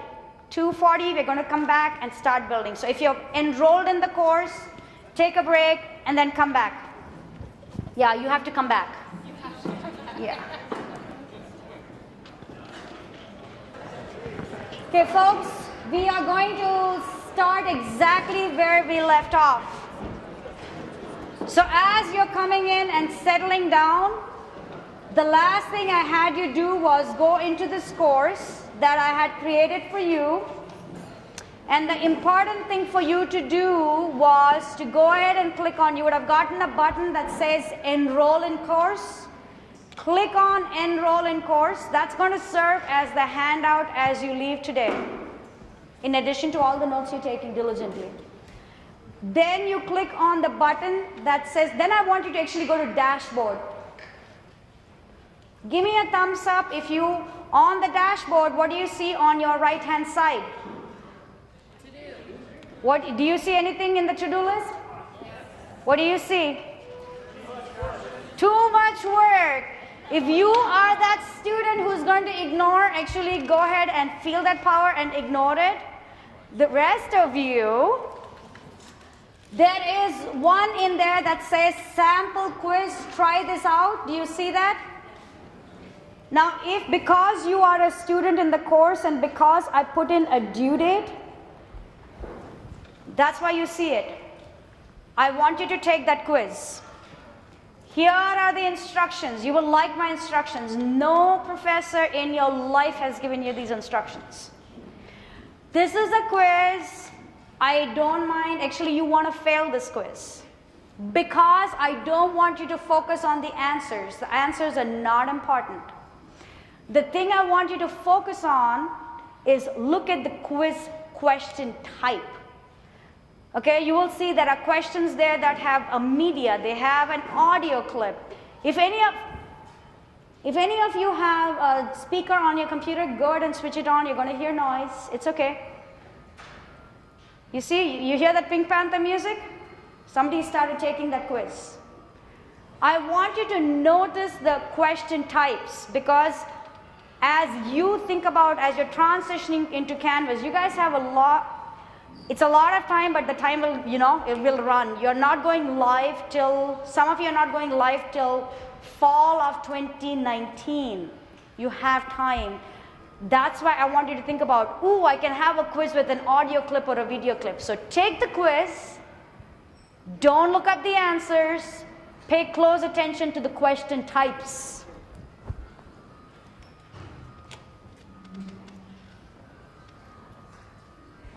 So go to your dashboard. You should be in the course. Anybody not in the course yet and you want me to have that code up there? So here, let me put you back up here. That's the code for the course. You only need it one time. You don't need to know this code again.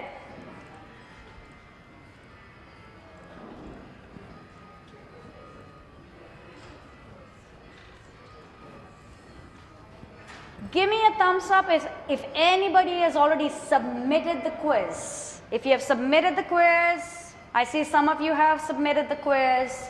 Fantastic. If you feel like it, you can go back to the dashboard, try out an assignment, try out a discussion board, try out, there are a couple more things in there, so try other things out. Go ahead. Okay, folks, just give me a thumbs up if some of you are finished. Just keep it there. Now let's talk about what happens in the class, right? You have a deadline. You have a deadline and you've told your students it needs to be done by tonight. It's Friday night and tonight is deadline. What happens? When do your students start doing the work? Tonight, right? 11:45 they'll start the work. If you were to send an email or an announcement to the whole class, what happens? The ones who have actually completed the task are going to panic and get in touch with you saying, hey, did you not get my assignment or my quiz? Do I need to do this again? So the easiest thing is we don't even bother to send that email, right? Let me show you something from the gradebook. So this is the course, and I am the instructor in this course, and I want you to, I know some of you are taking it. Don't worry, you have access to this quiz. You can go home in the free time tonight, you can do this quiz. No, you won't. But I want you to look at my screen as I show you a really critical grading capability, or no, communication capability in Canvas. So this is my course axis. Now in your navigation, you only see home, syllabus, modules, and grades, right? On your left-hand side. I have another thing that says you do it, because only I as an instructor need to check for accessibility and make sure it's accessible. But then I have all these other things that you don't see that I see. But I am going to go into grades. And when I go into grades, it's going to come. I'm looking at all your grades. It's okay. Right now we can all look at each other's grades. We would never do this in an actual classroom. So one of the communication features in Canvas grades, when you come into your grades, when you mouse over certain things, you get some additional options. So when I put my mouse over this quiz, I get these 3 dots. Remember I said dots means there's more action. I'm going to click on these 3 dots, and I'm going to click on message students who. By default, it pulled up all the names of the people who haven't submitted this yet. I can't read that. Teresa, Chelsea, Michelle, Mary, do we have you guys here? Yes, we do. I told you to stop, which is why it is okay that you stop, right? Now say I don't want to, it automatically pulled these names up. I did not pull these up. So I can send a message to these guys and say, hey, hurry up. It's due tonight, so you better get on task. Say Michelle has gotten an exemption from me and I don't want to send her a message. I don't have to send her a message. I can choose who's getting this message. Okay? I can come in, put in the subject line. I'm just going to say, hurry up. I don't do this with my students. Okay? Time is ticking. And send. So those of you who did not hit submit, when you refresh your screen, I want you to refresh your screen and tell me what you notice on your inbox on this left-hand side. Yes, sir.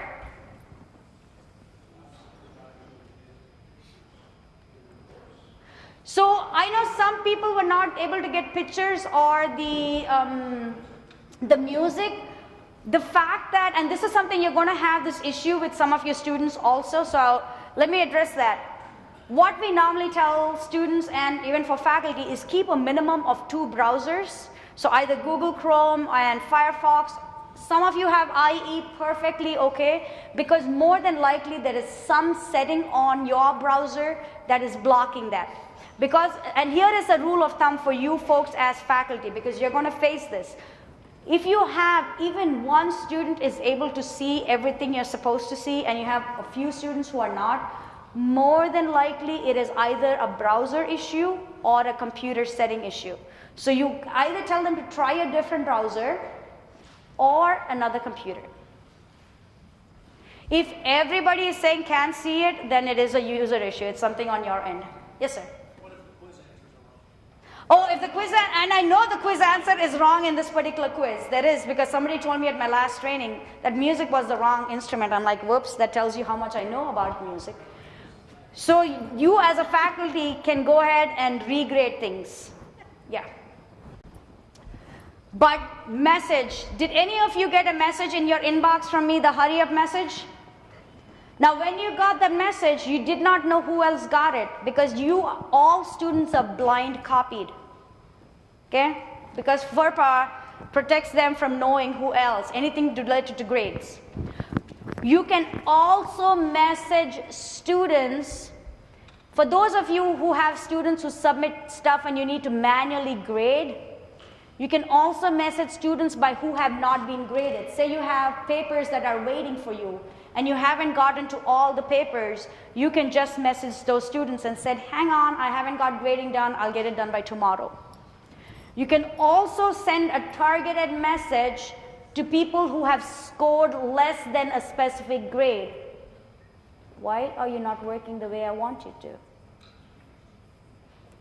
Okay. This is not behaving. Again, I'm in front of an audience, so it's not behaving the way I want it to. Which actually took, yeah. Sorry, folks. Give me a quick second. Has it happened to you when you're doing something in front of your class and it doesn't work? Okay. It's supposed to work here. Oh. I can tell Canvas, I want you to message anybody who scored less than 8. Or whatever grade you choose. And maybe you have tutoring services that you offer. Or you have office hours. You guys have office hours, don't you? You're all full-time faculty. You have to have office hours. Now, do your students actually use your office hours the way you want them to? Nope.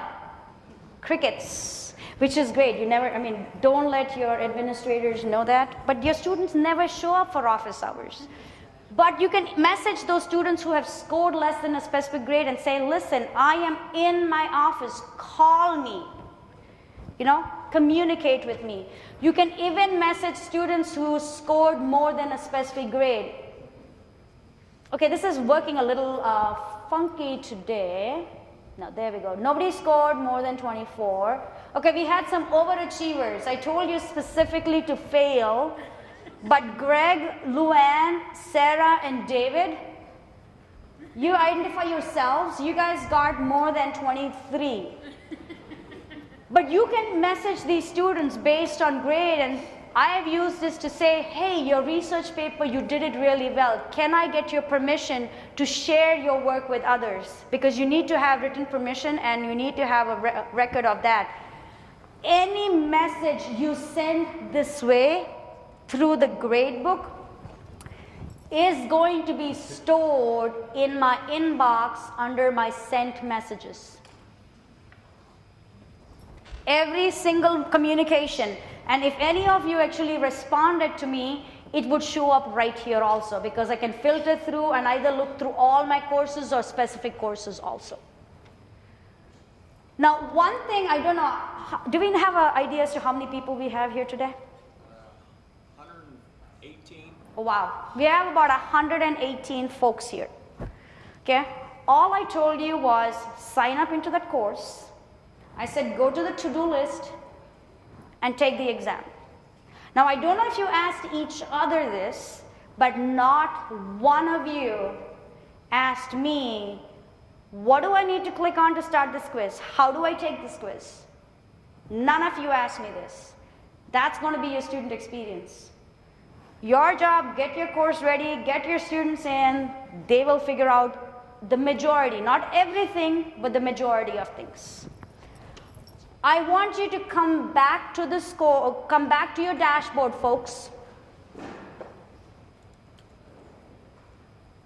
And I want you to locate your sandbox scores. Okay, find your sandbox scores. And my sandbox scores is hiding from me, so I'm just going to go find it. So when you click, do you all have a sandbox scores? Yes, you all should have a sandbox scores. And when you click on your sandbox scores, this is probably what you see. Give me a thumbs up if this is what you see.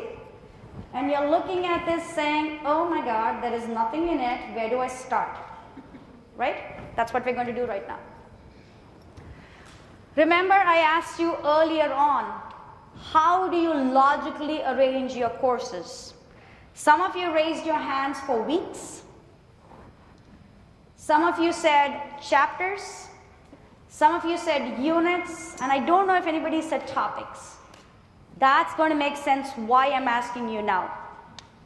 I want every one of you to create, we'll have every one of you create at least 4 modules. The first one, we're going to just call it the same thing. You can modify this when you go home. The first one, we're going to call it syllabus and course information. And then the remaining 3 are going to be either week 1, week 2, week 3, or chapter 1, 2, 3, or whatever. Now some of you have figured it out and doing this on your own, but I'm going to show everybody there are 2 different ways to add modules. You can either just come and click here and create module and you'll name it there and just add. Or you can just go to this add module, just put in the name and add module. So go ahead and create a total of 4. I'm going to do this by chapter today.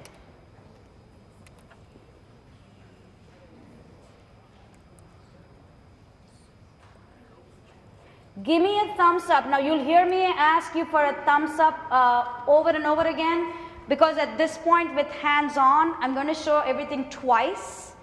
And once I get a majority, we will move on. However, if you are stuck and you missed a step, you'll be completely lost. I don't mind. Ask me saying, hey, show me that one more time, and I'm happy to show you. Or just turn to the people next to you and say, hey, what did she just do? But don't lose me here, because I'm just going to show you 3 basic skills that will help you create your courses. Give me a thumbs up if you have 4 modules. Relatively easy? Relatively easy. I want you to notice my screen. Oh yeah, I mean, I know there are problems. I know where my problem kids are. I met some of you as you were coming in. I already have you tagged. Yeah, right here is one of, but they're the front benchers, so they've identified themselves. Notice if you make a mistake or you decided you wanted to do with chapters, but then down the line you want to change it to weeks. Remember what, again, the same visual cues. If I misspelled something here, right? You can see I misspelled something. Oh, come on, there. I just click on these 3 dots and edit. I can change this name. Okay? 3 dots, edit. I want you to actually refresh your screen. You can either just put your mouse there and hit enter, or if you can identify this curvy arrow, just refresh, whatever, but refresh your screen. When you refresh your screen, you're also going to see these dots on the left hand, the other side. I get my left and right confused, so just watch my screen. Remember, dots means action. If I need to reorder things, I can reorder things that way. Is everybody comfortable with creating modules? Great. Here is something for sake of sanity, right? You have how many unique preps? Think about how many unique preps you have. What do I mean by a unique prep? Say you're teaching, I'm going to use English. Say you're teaching English 101, 102, and then a 201 and a 202. Those are 4 unique preps. You may be teaching multiple sections of them, but each one is a unique prep. However, say you're teaching English 101, but you know one of them is going to be like a weekend class. I would say just start with one, and then you can copy it over and adjust things in the other one. But part of what you also want to remember is those classes that you only teach once or twice every couple of years. You know, there's sometimes we have that class that only comes through once in 2 years or something. Those content, if you have them in Moodle, you want to preserve that outside, because at some point in time, you're not going to have access to Moodle. So that's why I advise you to think about how many unique preps.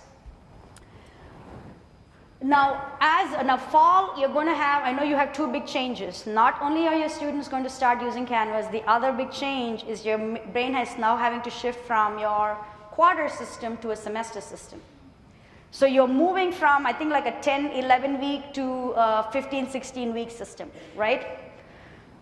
Here is what, as I told you, we had 4 months to move our faculty. When I say we had time to move, they had to build all their courses on their own.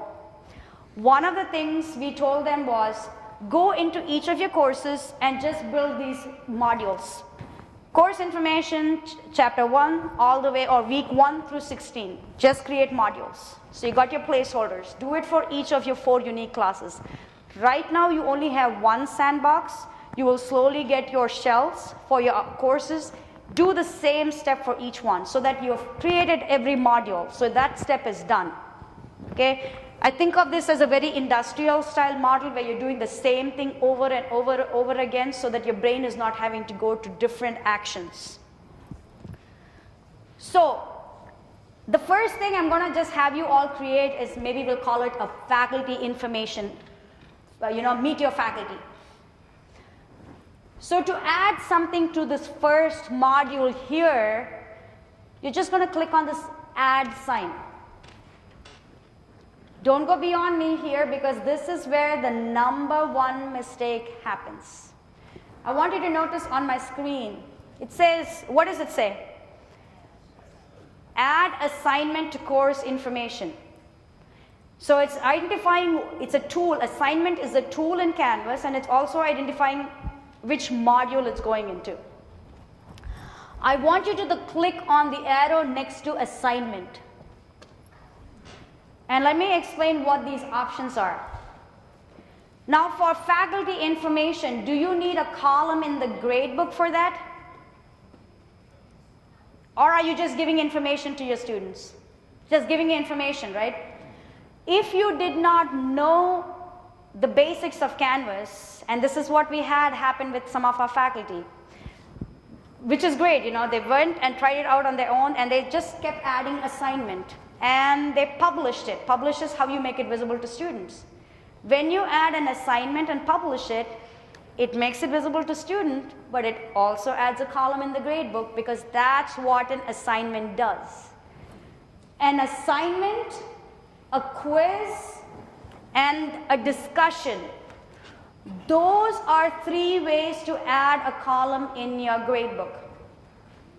This is one of the basic things about Canvas to learn, and the fact that you know this basic is really going to help you. Circling back to assignment. Now let me start with discussion. Discussion is the easiest. If you want your students to have an online discussion, by default the discussion is not going to be graded, but you can click on a box and make it a graded discussion, and it'll put it into the put a column in your gradebook. Okay? Fairly straightforward. Discussion by nature, everybody sees everybody else's work. So for instance, if you want students to talk to each other and introduce themselves, you would use a discussion. Okay? Any questions about when to use discussion? If you were using, now what did they call it in Moodle? Did they call it a test or a quiz in Moodle? A quiz. Oh great, quiz and quiz, same language. A quiz in Canvas you could use, and here are a few use cases. Remember that quiz that you just took where I messed up and put in the wrong answers? That is the quizzing tool. I can call it an exam, I can call it a test, I can even call it a homework. I had a faculty who said, I normally give my students 5 questions, it's automatically graded, but I call it homework. What do I use? The quiz.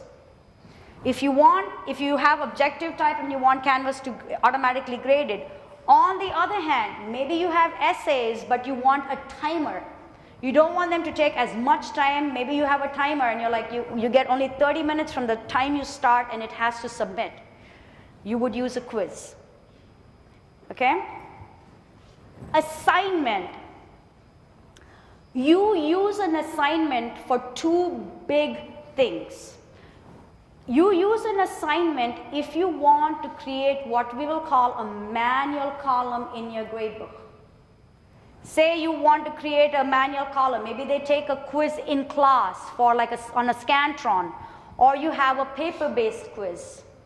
Some of you teach skill-based assignments, right? I'm going to go back to my John Deere faculty here.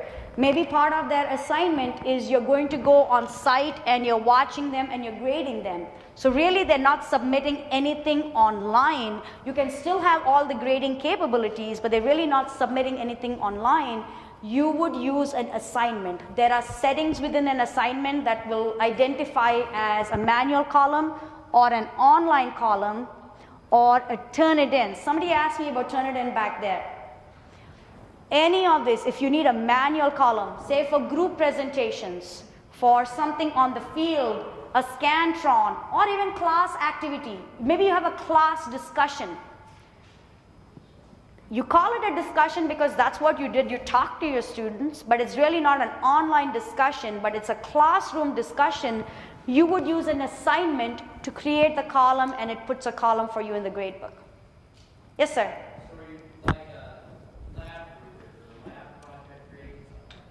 So a lab, where are they submitting, or how are you assessing that lab? Are they doing it and you're watching them do the lab? Exactly. Even you can create the assignment, say it is going to be on paper and still attach a rubric. So yeah, your lab will be an assignment.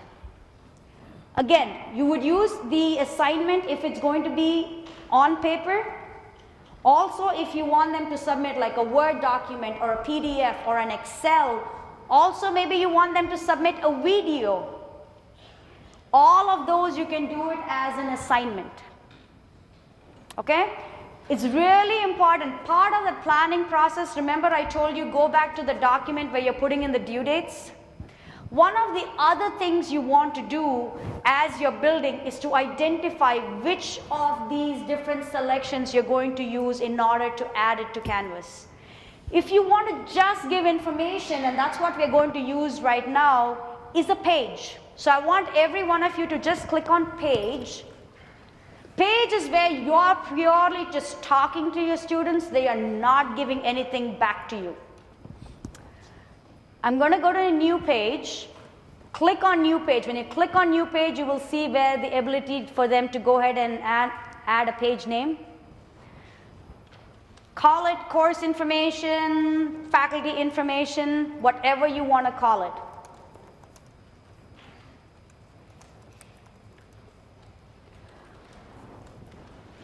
All we are doing is creating a placeholder. Give me a thumbs up if you added that. The important thing for you to know and look for to make sure you added the right thing. Make sure that on your screen you see an icon that is similar to mine. If your icon has a pencil on it, you just added the wrong thing. So you're going to learn your icon. So we added a page. That's what this is. Okay?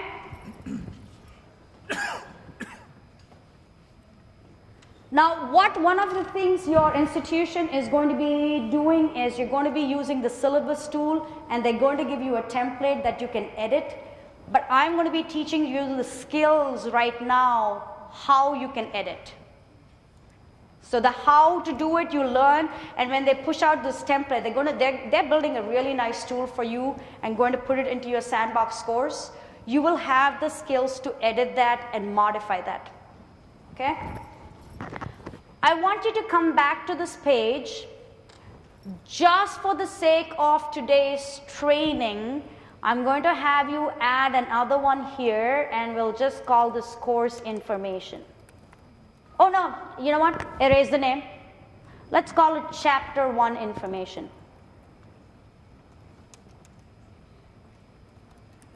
We'll just call it chapter 1 information. That's it.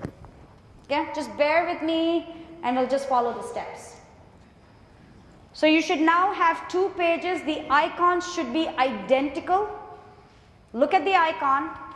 No pencil on it, right? I'm going to have you come back to this add icon. For this third place I want you to create, I want each of you to think about what is that first graded assessment you want to give your students. Some of you may say, I want to create like a syllabus or a course orientation quiz. How many of you do quiz? One of those. So what you guys are going to do is you're going to use this drop down. You're going to click on a quiz, click on a new quiz, and name it. Some of you may decide, no, I don't do a quiz, I want them to introduce themselves. How many of you do a discussion board? For you guys, you are going to come here because I only want you to add one of them. Now, some of you who are teaching face-to-face are thinking, hang on, I don't need them to do a discussion or a quiz, but maybe I want a column in my gradebook for that first class discussion. We'll just call class discussion. You will use the assignment capability and create that.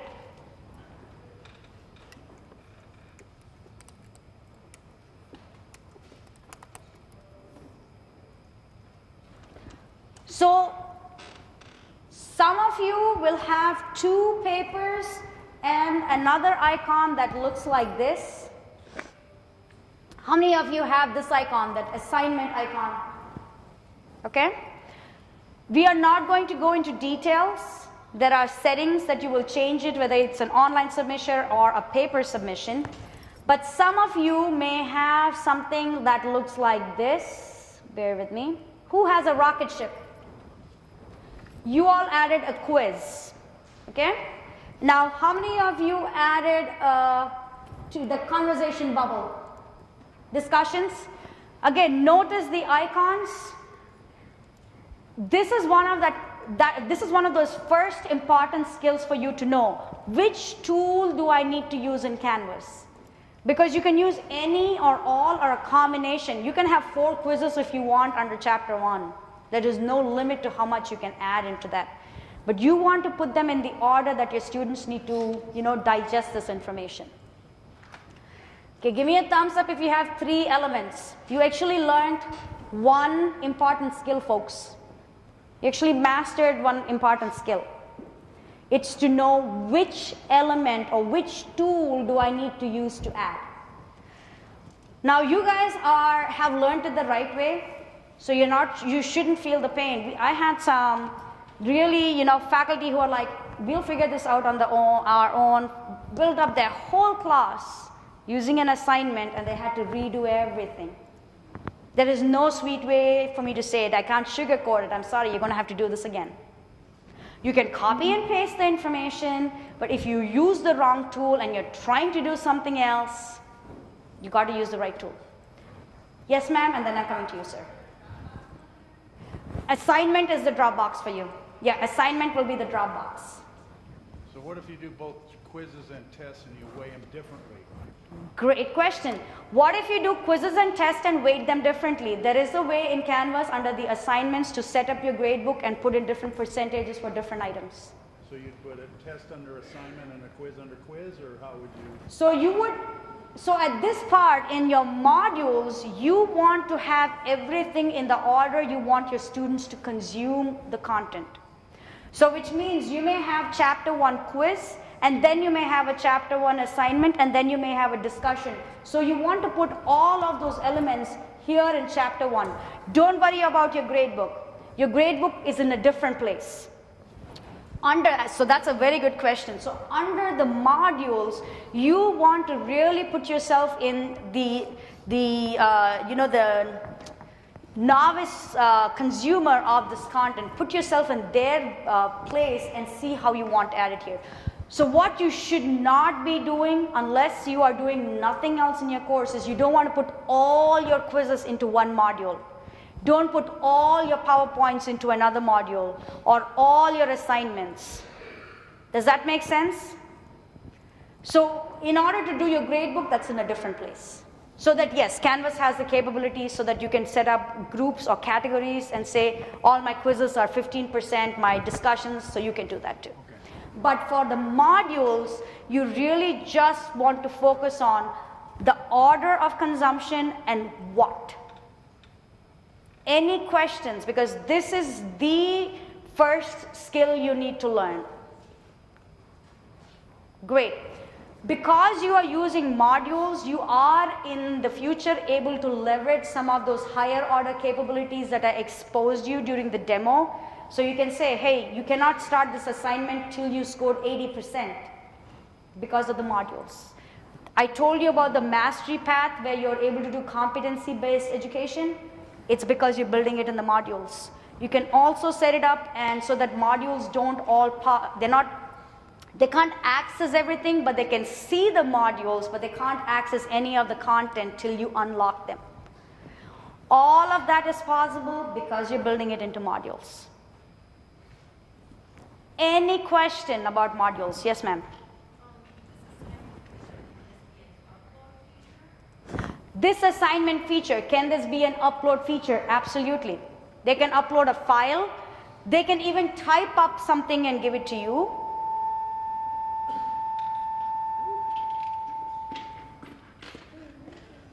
Jumped into action there. They can even record something.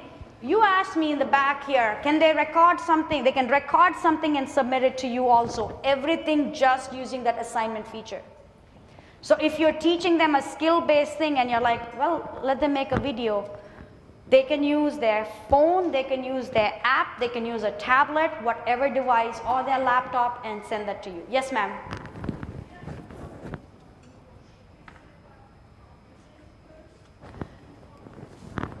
Say that one more time. Import from Moodle. Great question. Some of you are planning to import stuff from Moodle. Yes, perhaps, maybe. Now I know your team has some ideas as to how to import. When you bring your stuff in from Moodle, again, these are two completely different systems. Canvas is going to try and figure out and try to read your brain. It's not going to be successful, I'll tell you that. Even then, you still want to create these modules, and then you can drag and drop things.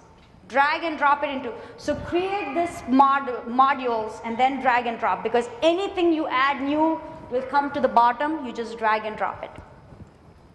Yes, ma'am.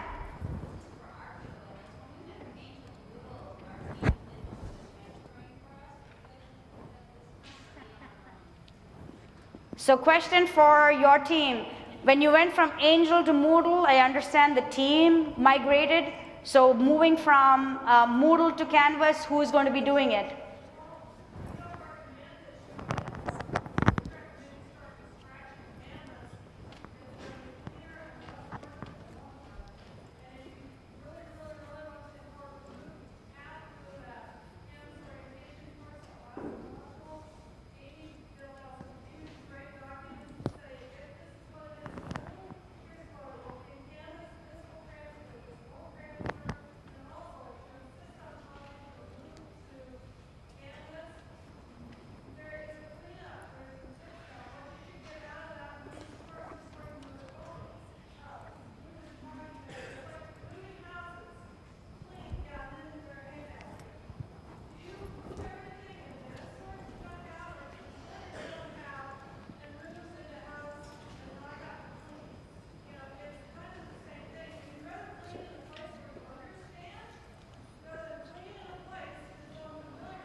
which is a lot harder for most people to go back and find all of that stuff.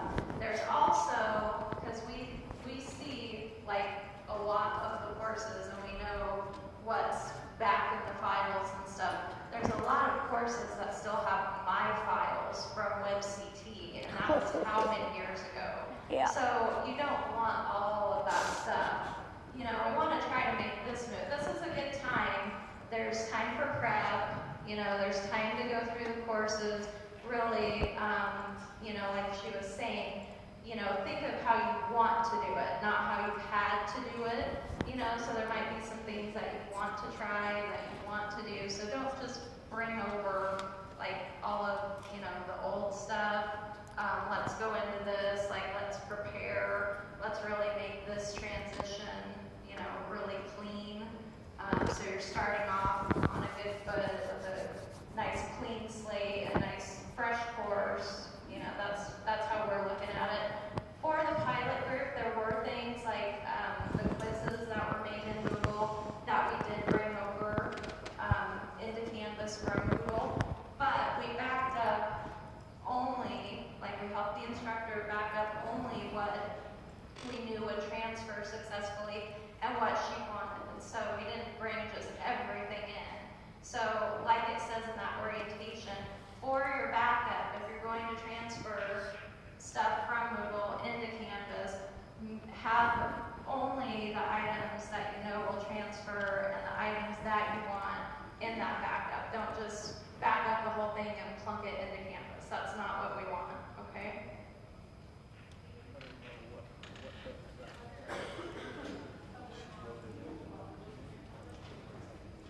Yes, in the orientation, there's a whole Moodle to Canvas conversion document, and so that has the tools in Moodle, what the tool equivalent in Canvas is. If there's no equivalent in Canvas, it says, you know, there's no equivalent. If there are special little tidbits of, it will come over, but it will come over a little bit differently than what you're used to, that is noted.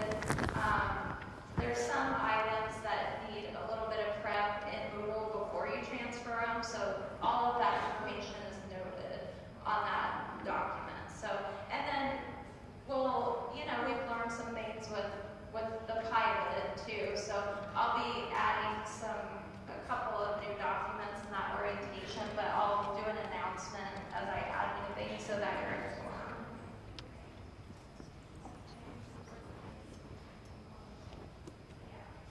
Yeah, on the handout, the links are on there for that conversion. So folks, that orientation document is there in that you have two courses on your dashboard. One of them is that orientation course, and that has a list. The last module has moving from Moodle to Canvas, and it has a list of things that actually come through, what don't come through, that comparison chart. So you created your modules here, right? So you've learned one critical skill. We're going to go into critical skill 2. Click on the first one you created, the faculty information. Click on the name. You want me to show you that one more time? So you folks were, depending on where you were, you probably were here on home. Locate that first one you created and just click on the name. Not on the icon, on the name. You should be seeing what I see right now. Right? To add any information, you're going to locate the edit button. You're going to see the edit button. You're going to start getting familiar with this part right now. You folks with me? Just go into this box, type in your name. If you're stuck, raise your hand, talk to somebody, because this is the part I don't want you to lose any step with me. Go to home, click on faculty information, whatever you created. Just click on course information. Yeah. And then click on edit. You will see an edit button on the top right. Click on edit. You should land in here. This is where I want you to know this is the second big skill. Knowing this one right here, this and this area, we call this the Rich Content Editor, the RCE. You will hear us say this. If you talk to a Canvas support person, they'll say, oh, the Rich Content Editor, and you're like, what the heck do you mean? That's what they mean. Where have you seen this? You've seen this in a number of places, right? Where have you seen this? Word, Google, PowerPoint, everywhere. And you're like, okay, why is this one called the Rich Content Editor? That's what I want to expose you to. Now these top buttons are familiar, you know, bold, italicize, color, color. If you're bringing stuff from Moodle and you have that wonky formatting, you know what I'm talking about, the wonky formatting? Or you try and copy paste something from a Word document and put it in here, you'll get some really wonky formatting. That's when you come in here and you can clear formatting. You have all of these different align buttons. They look familiar. Let me just zoom in a little bit. This is the clear formatting button. When you put your mouse over it, it tells you what it is. Math folks, chemistry folks, physics folks, engineering folks, you guys do superscript, subscripts. Who are my science? Who all need superscript, subscript, and equation? You first of all have the superscript, subscript. You have the numbering and bullets. But you guys have one more thing also. Right here is a math equation editor. Okay?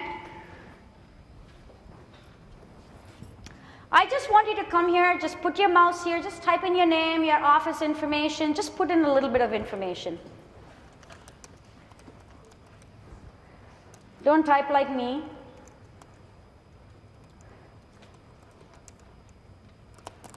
Whatever you want to. Because the next thing I'm going to show you is how do you add images in Canvas. This skill I am showing you right here, you can use to create an announcement. Because the Rich Content Editor is available for every single announcement you create. Remember the quiz that you took? That first question had that video clip?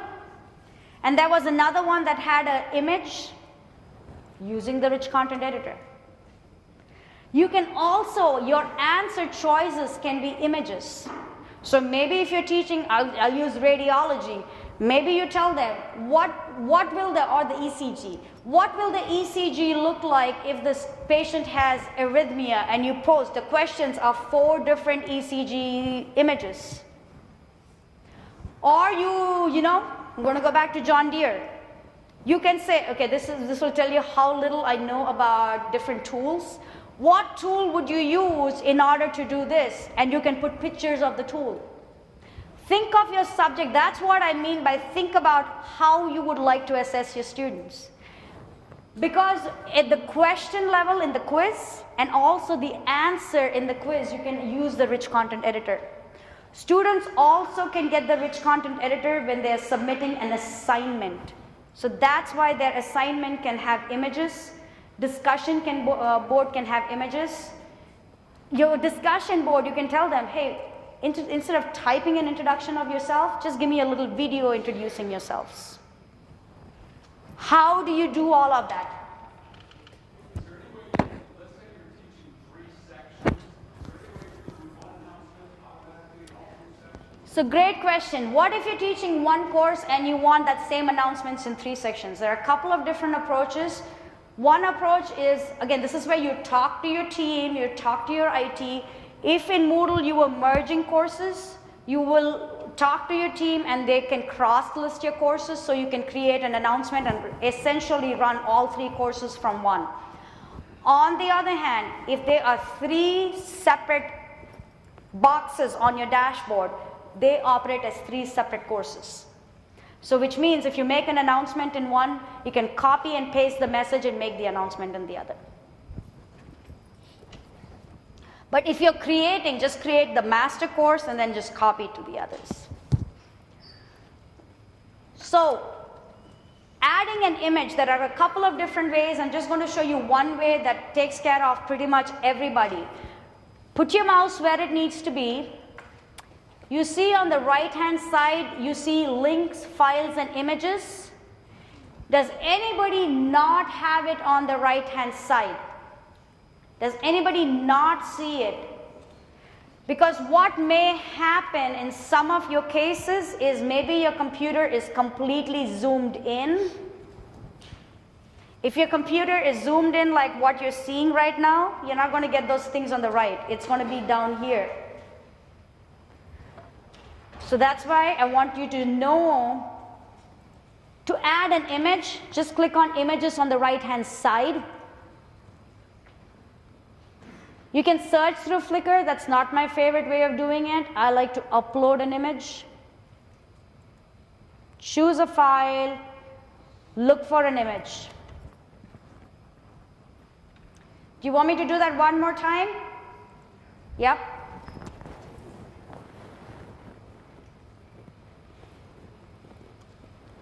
You're going to put your mouse wherever you want to be here. You're going to click on images. You're going to click on upload a new image.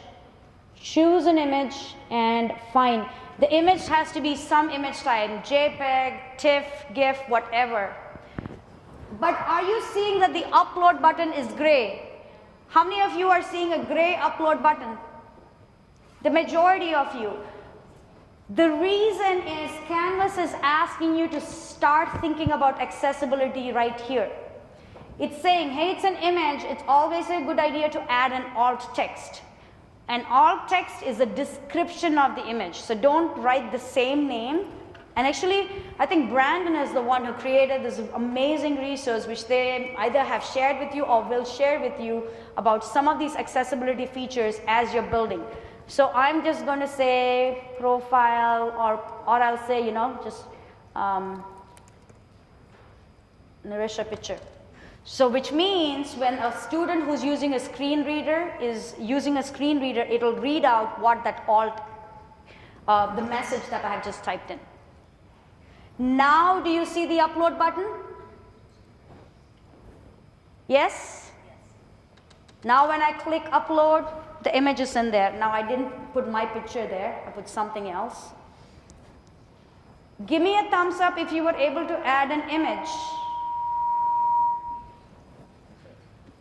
Once you know how to do it, it seems fairly easy to do, right? But let me tell you this, I have run trainings and one of the trainings that I ran, I had somebody using Canvas for 5 years. And I did a training and within like an hour into training, when we had a break, he was like, oh my goodness, I did not know we could do all of these things. Because you don't know what you don't know. And this is one of those things. Yes, ma'am. Now to wrap text, the best way to do that and manage that is to actually create a table and make the border as 0 so the border is not visible. So that's the best way to do it. Say you want to make an introduction video of yourself. Or maybe you want to make, because remember you have the same skills or the same tools in announcements also. This is where the second row is where the magic starts happening, folks. If you have a Kaltura video, do you have a Kaltura video that introduces yourself? Do some of you have a Kaltura video? Notice on that second row you have the Kaltura icon. If you're not familiar with the Kaltura icon, this one right here is the Kaltura icon. Now I don't have anything in there, but when you click on it, tell me what you see. Mine is blank right now. It takes a while to load. Give it a second, or a lot of seconds. Give it a few seconds. Now it's denying mine because I am logged in with my instructor email. I'm not a Southeast person, so that's why I don't have access to this. But any of you who are trying Kaltura videos, do you see a library? Not yet. Anybody sees a library? Okay, lift your hand if you see the library of Kaltura videos, because you're going to make Chris and the folks out here very happy. Good. If it's not loading for you, just give it a minute. Sue has something to add.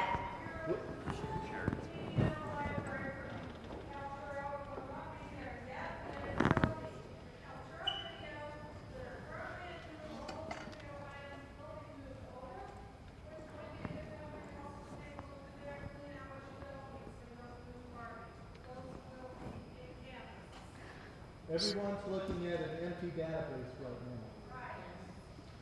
When we go to do the transfer of the Cultura database, all of those videos that we created will go seamlessly into the screen.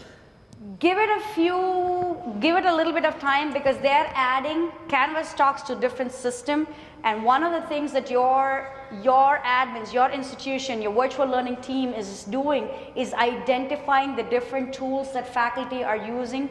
So you may see different things getting added in here.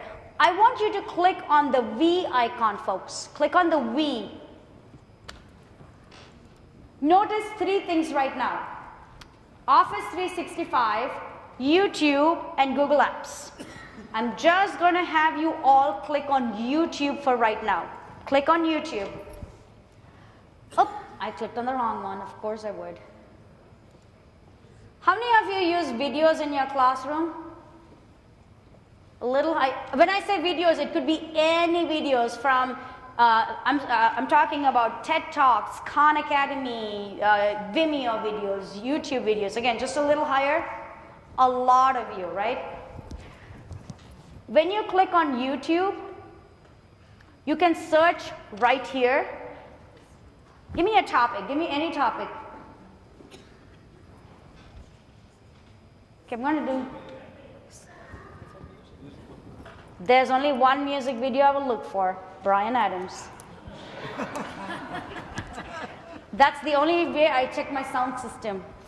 That's a fact. Okay, so you pick up a video. We never ever use a video in our classroom that we haven't checked ourselves, right? Never walk into a classroom without looking at the video.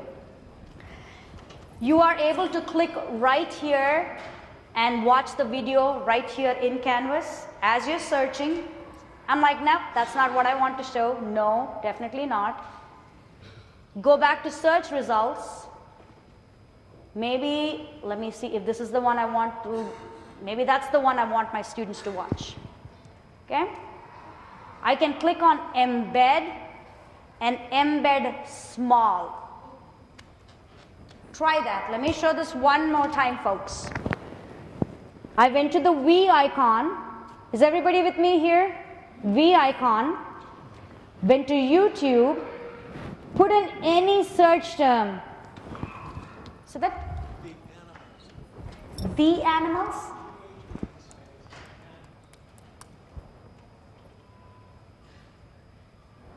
Is this? No, you're thinking about the singing group. Yep. And I'm going to show you. I'm glad you mentioned that because this is like searching for anything on YouTube, right? It's going to give you all that selection. And this is, you know the fact. What happens when you go on YouTube? You say, okay, I have 5 minutes and I'm going to go find that one video. What happens? You look at your watch and it's 2 hours have passed. Right? You came here and you can embed this way. But say you guys are already using YouTube videos, right? Don't waste your time this first semester trying to find them. Here is an alternate way to do it.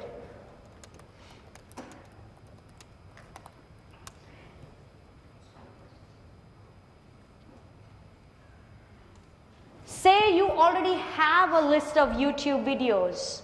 You can just go directly to YouTube and just grab that link. Just copy that link, that URL. You come into Canvas, paste it. The most important button is you have to hit return. When you hit return, it's funky magic. I don't know what it does. Was everybody here able to add at least an image? Yeah? Were you able to maybe add a video either through the mashup or this way? Yep, fairly easy. Scroll down and hit save. Okay, I'm going to rush. We have 20 minutes. I'm going to get you out of here quickly, learning everything you need. See how they show up. Now this last one showed up a little differently and it's much smaller. Here is the thing, anything that you build within this text box text box in Canvas adjusts its size based on the device. So if it's a smaller device or a larger device, and also this particular video, when it plays big, and they can expand it to full size also. Okay? That's the video you wanted, right?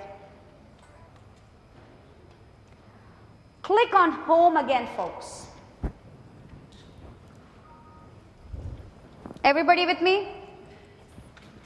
I want you to go to that assessment piece that you built. It could be the discussion, the quiz, or the assignment. It should either have the icon with the pencil, the conversation bubble, or the rocket ship.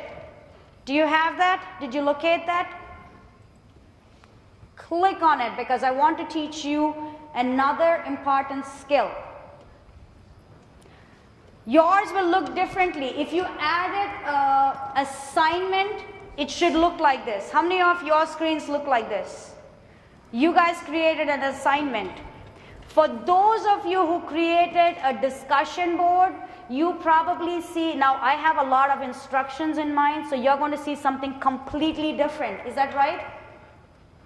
For those of you who created a quiz, you guys get a completely different look. It tells you maybe a timer and all of those things. You're going to have many more sessions deep diving into that, but every one of us has the edit button. Do you see the edit button? Click on it. Now this is where I want you to think about what happens with your students. You give them everybody here gives your students assignments, right? Assignments or homework or quizzes. And you give them, they either have a textbook or they have some source of information. But here is something that doesn't translate to our students. You have students in your classroom who are maybe first generation students. You may have students who are from different parts of the world who may not know that just because you have a chapter 1 assignment or chapter 1 quiz, it does not translate to your students that they actually need to read chapter 1. Don't you agree with me? I mean, based on the response of your students, don't you agree with me? Now, we are here sitting as subject matter experts, and we are like, of course, if it was a chapter 1 quiz, and your instructor was only letting you take it once, what are you likely to do? At least crack the book open? Yeah? Even if you haven't done it before, you will. Use this box here to give your students that instruction. So I want you to come into this box, and for, say, discussion board, an assignment, or a quiz, again, I'm teaching you some more steps about the rich content editor. So right here, what I want you to go, and we're going to type in is, you guys do PowerPoints? Some of you do PowerPoints? Some of you do worksheets or notes? I'm going to show you 2 different ways to add it.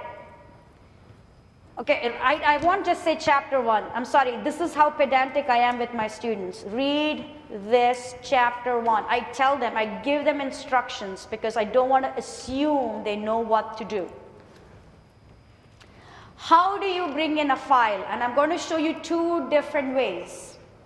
One is if you have like Word, PowerPoint, documents, or PDFs. Any of you use Office 365 and have all your stuff on O365? I see some of you shaking your heads. Okay, so I'm going to show you 2 different ways to do this.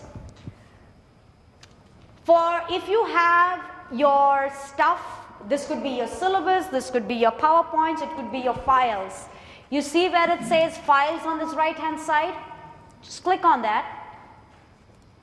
Upload a new file. Choose a file. If you have something already, let me see.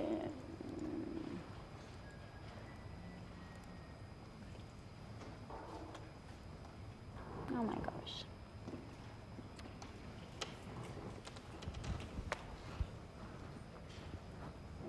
How many of you were able to add a file?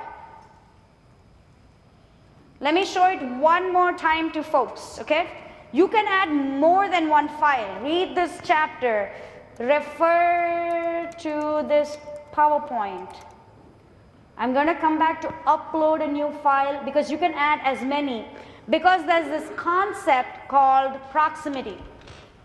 When you have things that are related next to each other, that's when you're telling your students, hey, these are all related to each other.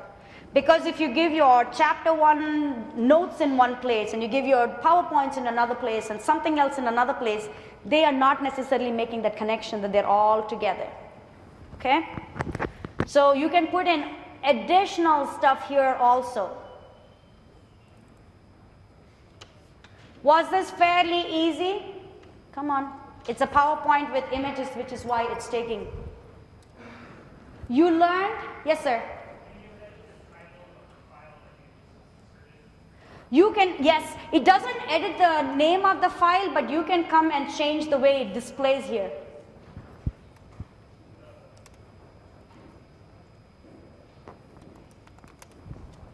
So you can. It doesn't change the file name. Say you had something. Who were my Office 365 people? Just raise your hands just a little higher. Come back to that V icon here. You see where it says Office 365? When you click on it, it'll ask you to authorize.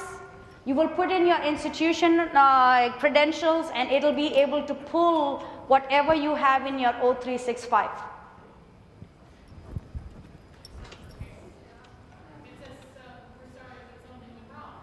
Something went wrong?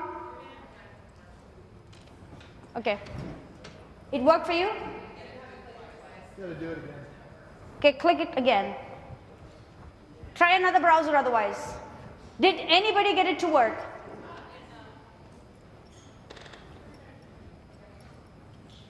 I'm going to get done. I'm looking at the clock. I am very keen on getting you out of here by the time I promised you.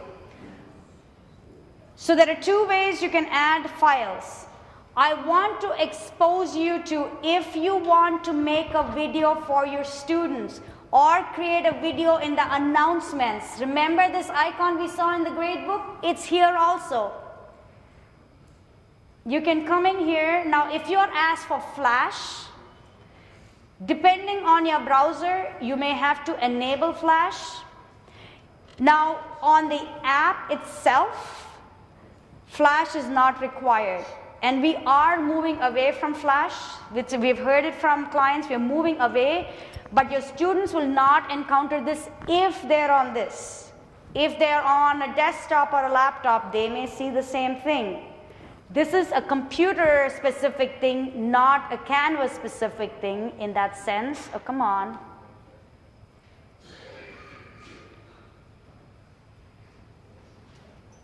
Okay, it's just blocking me for right now because we are in training. But you know, remember how you were able to record? Learn that icon, just learn the place of, just click around, folks. Basically, that's basically the bottom line of today's training. Just click around.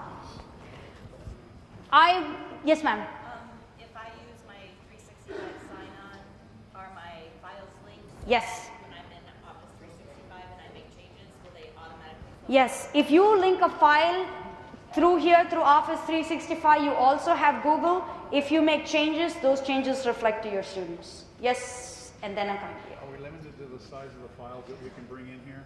Are you limited to the size of the file size?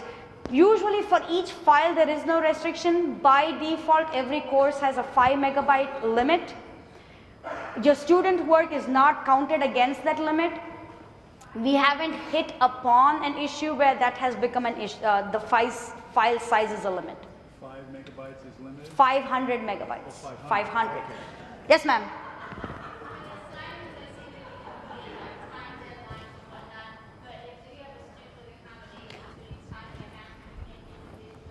You can make individual adjustments on quizzes so that students can get time and a half. Absolutely. I want everybody to scroll all the way to the bottom. Now the folks who did a discussion boards, who are the folks who did discussion board? You folks, you need to click on a setting that says graded. Click on the box that says graded and I want you to scroll down where it says assign. Do you see this? Yes or no? Yes. Yeah? This is what I want. You guys stay right here. This is what I don't want you to do. Don't ever type due Monday, November. This is what you're moving away from. Don't type in deadlines. Don't type in deadlines in Word documents. That's part of that shift you have to make. Because if you make this, oh my God, this is where you get yourself into trouble. Because if you change a deadline in Canvas and the document is not updated, you hit a problem. This is where you see this box, put in a due date, put something this week or next week, and I just want you to save.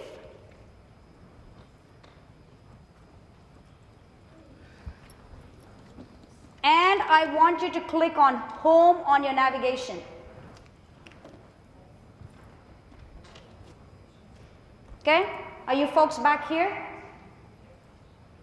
Anybody need me to show you one more time? Yeah? You were in an assessment piece. You were right here. We went all the way to the bottom and clicked on this box and we just picked a due date. Just pick a date and you hit save. And now click on home. Wait, one second, I'll finish my train of thought and I'm coming to you. Do you see that date on your module list? Automatically, by putting in that due date, you add it to your module list. It will also show up on your students' to-do list, and it will also show up on your calendar. All three places, just by you putting in that date right there. Yes, ma'am. Yes, for a discussion board, you have to click on graded in order to get that due date capability. Yeah, only for a discussion board, you had one extra step. Oh, you're going ahead of me now. Don't go ahead of me. I want all of you to click on home and go to student view. Click on student view. Make sure you can locate your student view. First of all, notice you have a pink box. Do you see where it says no modules have been defined? And he already clued you in why. They are not published. So on home, well, give me a sec, home, and then on the right hand side, do you see that? Oh yes, some of you have a tutorial that comes on the right hand side, so end that and then click on student view. When you click on the publish button right at the module level, everything under it, come on, you should be published. What are you doing? Okay, I'm telling you, Canvas, this part, Canvas just not working since this yesterday and today. Because technically when I click on publish, it should just publish everything under it. Did it publish everything under it for you guys? Okay, come on. But what I want you to know, there are 3 levels of publish, folks. You can choose to unpublish an individual item if you want to. If you're not ready with it, unpublish it. But you can publish at the module level, and then you have at each of the different levels also. An important thing for you to know, at the beginning of the semester, for every course you teach, you need to publish your course as well, and that's right here. Yes, ma'am. Right now on ToDo, it's set up automatically that it publishes our courses for us by a certain date, a certain time. Does that change now? In Canvas, it usually, I haven't seen an institution where the courses are published for their teachers. That is something individual teachers have to do for each course. And you'll forget. Publish is going to be one of the biggest errors you're going to make. That's when you keep going back and forth to student view. So you've learned 2 critical skills, folks. You learned about the modules and you learned about the rich content editor. You have the skill. Now I want you to go into student view one more time, because I'm teaching you the third skill. So your modules are visible now? Did you publish it?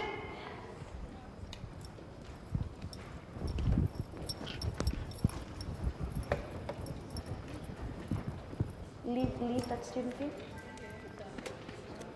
Here's my course. I hit publish here. This one.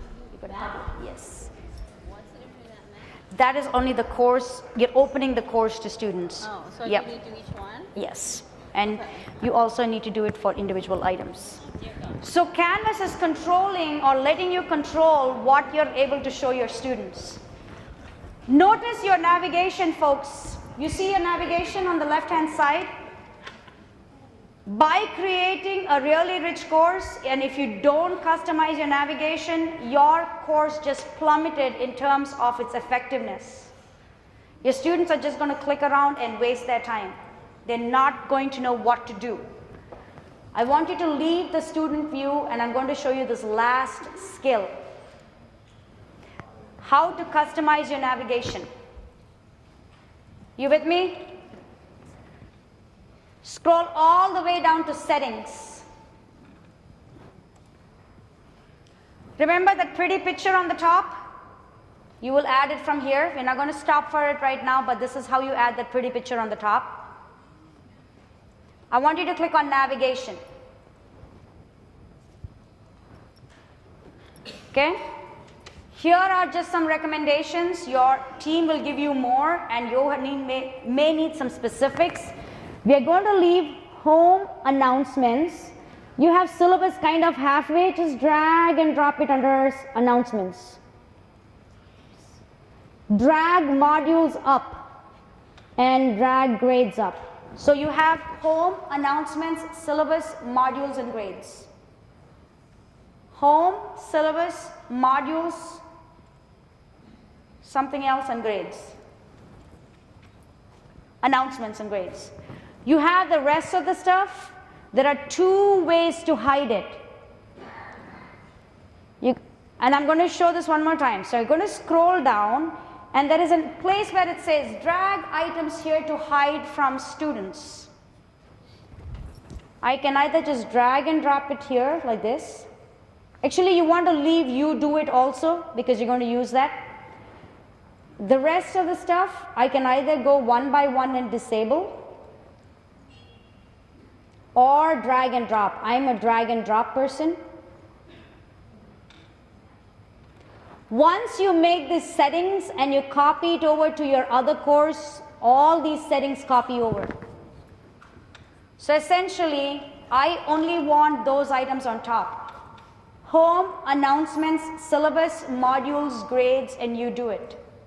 You guys with me? Here is one place you have to go all the way to the bottom and hit save. If you don't hit save, none of the work you did just saved. Go back to student view. So from the settings you can go to student view, from home you can go to student view. I just want you to go to student view. Now look at what your students see. Much cleaner. Right? Do your students only have 4 buttons? Announcements is not showing up. And you know why? Because you haven't created an announcement yet. The minute you create your first announcement, then the students will see that announcement area. So Canvas is saying, hey, you don't have anything, so they don't need to see it. So folks, you have the 3 main skills in order to build a really rich course. Oh my gosh. It just hit 4 o'clock. You guys have learned, you learned the 3 skills. You probably have more questions than you came in with. Your brain must be hurting, please. Yes, it should, if I've done my job. Remember, the help area is there, Canvas support. Your team will send out a survey, okay? You are going to get, normally at trainings I have people complete the survey right here in training, but it's Friday, I want you to go home. You will get a survey link through your team. Please, please, please, please complete that survey. We have 2 more trainings like this happening. It'll help us improve those trainings, but also as your team rolls out more trainings for you, we will learn more information from that survey. It is anonymous, so be as honest as you need. You're not going to offend my feelings, and you're not going to offend anybody's feelings, so just be as honest. Okay, thank you very much, folks.